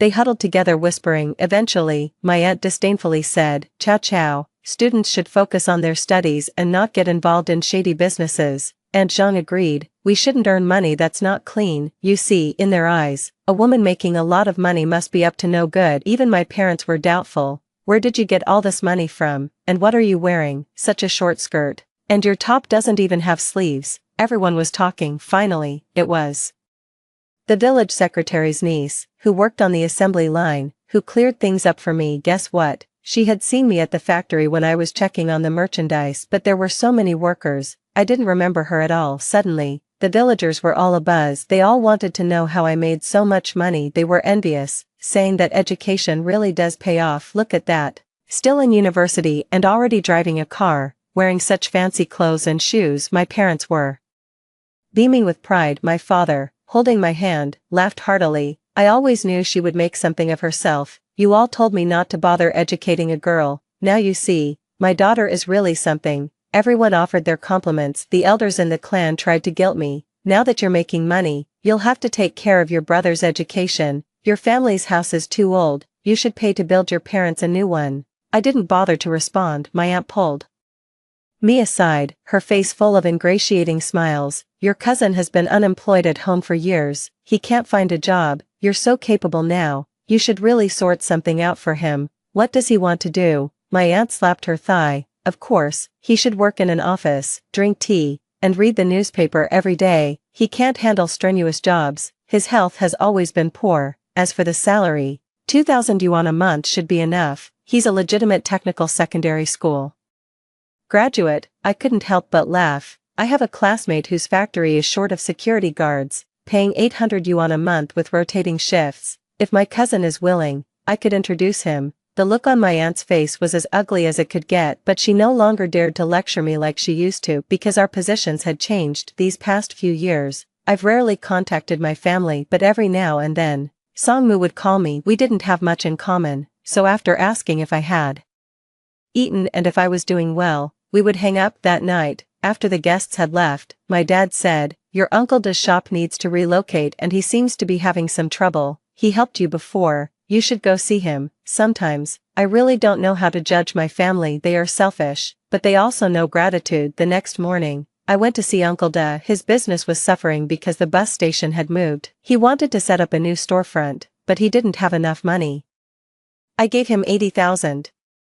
Uncle Da absolutely refused to take it. "You, a young girl, worked so hard to earn this money. Keep it for yourself, save it for your dowry. Please take it, you deserve it. The help you gave me before is worth far more than this money. If it wasn't for your help when I was in a tough spot, I might be on a production line right now." After much persuasion, Uncle Da finally accepted. He wiped the corner of his eye. "I'm glad. I didn't choose the wrong person. Seeing you succeed truly makes me happy." My parents wanted me to pay for Songmu's tuition and living expenses. He refused. "I'm a grown man, fully capable. Why should a woman support me? If she can earn money while studying at university, why can't I? I don't want it." At that moment, I realized he had grown up. Excessive pampering and indulging are like aphids on a young tree. Over time, they will completely devour the sapling. But storms, although they can blow the tree sideways, only through such trials can the sapling eventually stand strong on its own. After that summer, my status had changed. At family gatherings, where previously I might not have been allowed at the table when there were many guests, now I always had a seat. The elder relatives would scold their children by saying,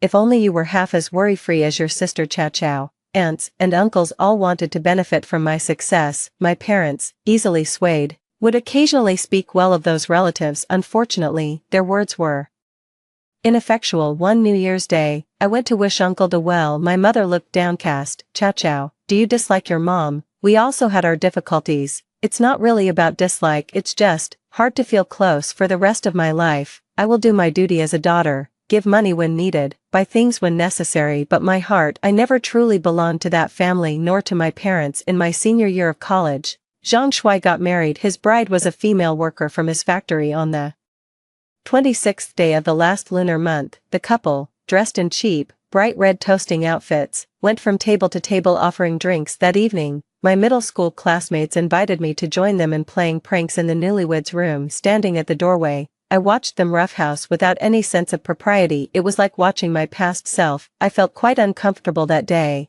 and wanted Zhang Shuai to put a stop to their antics, but he said, "It's a day of great joy, don't dampen the spirits." Eventually, I took a broom and chased the group away, for which my mother-in-law chided me for being insensitive. Suddenly feeling it was all pointless, I turned and left. Years passed, and the muddy village roads have been paved with concrete. More and more people are venturing into the outside world, but have their mindsets truly evolved? I'm not sure. Small snowflakes began to drift from the sky. Zhang Shui followed me out. Drunk, with a flushed face, he blocked my path. Chow chow. If I had also gone to high school back then, would you have noticed me? I would rather never marry at all than be with you, I replied coldly. Take good care of your wife and stop being a mama's boy. Snowflakes fell on my face, their coolness faint. Perhaps I would also become his unattainable love because I am outstanding and hard to get. I qualify to be that unattainable love. As I was almost home, my phone rang. It was Zhang Jia calling. I have something to tell you. Oh, I've signed with a big company in Hangzhou. We'll be able to meet soon. Congratulations, Chow Chow. I'm really looking forward to seeing you again, he said gently. In the night, I'm sending you a photo. The signal in the village was poor. After a while, a photo appeared on QQ. It was a branch of blooming willow flowers placed in a glass vase, accompanied by Zhang Jia's message. They are resilient and beautiful, just like you, Song Chow Chow.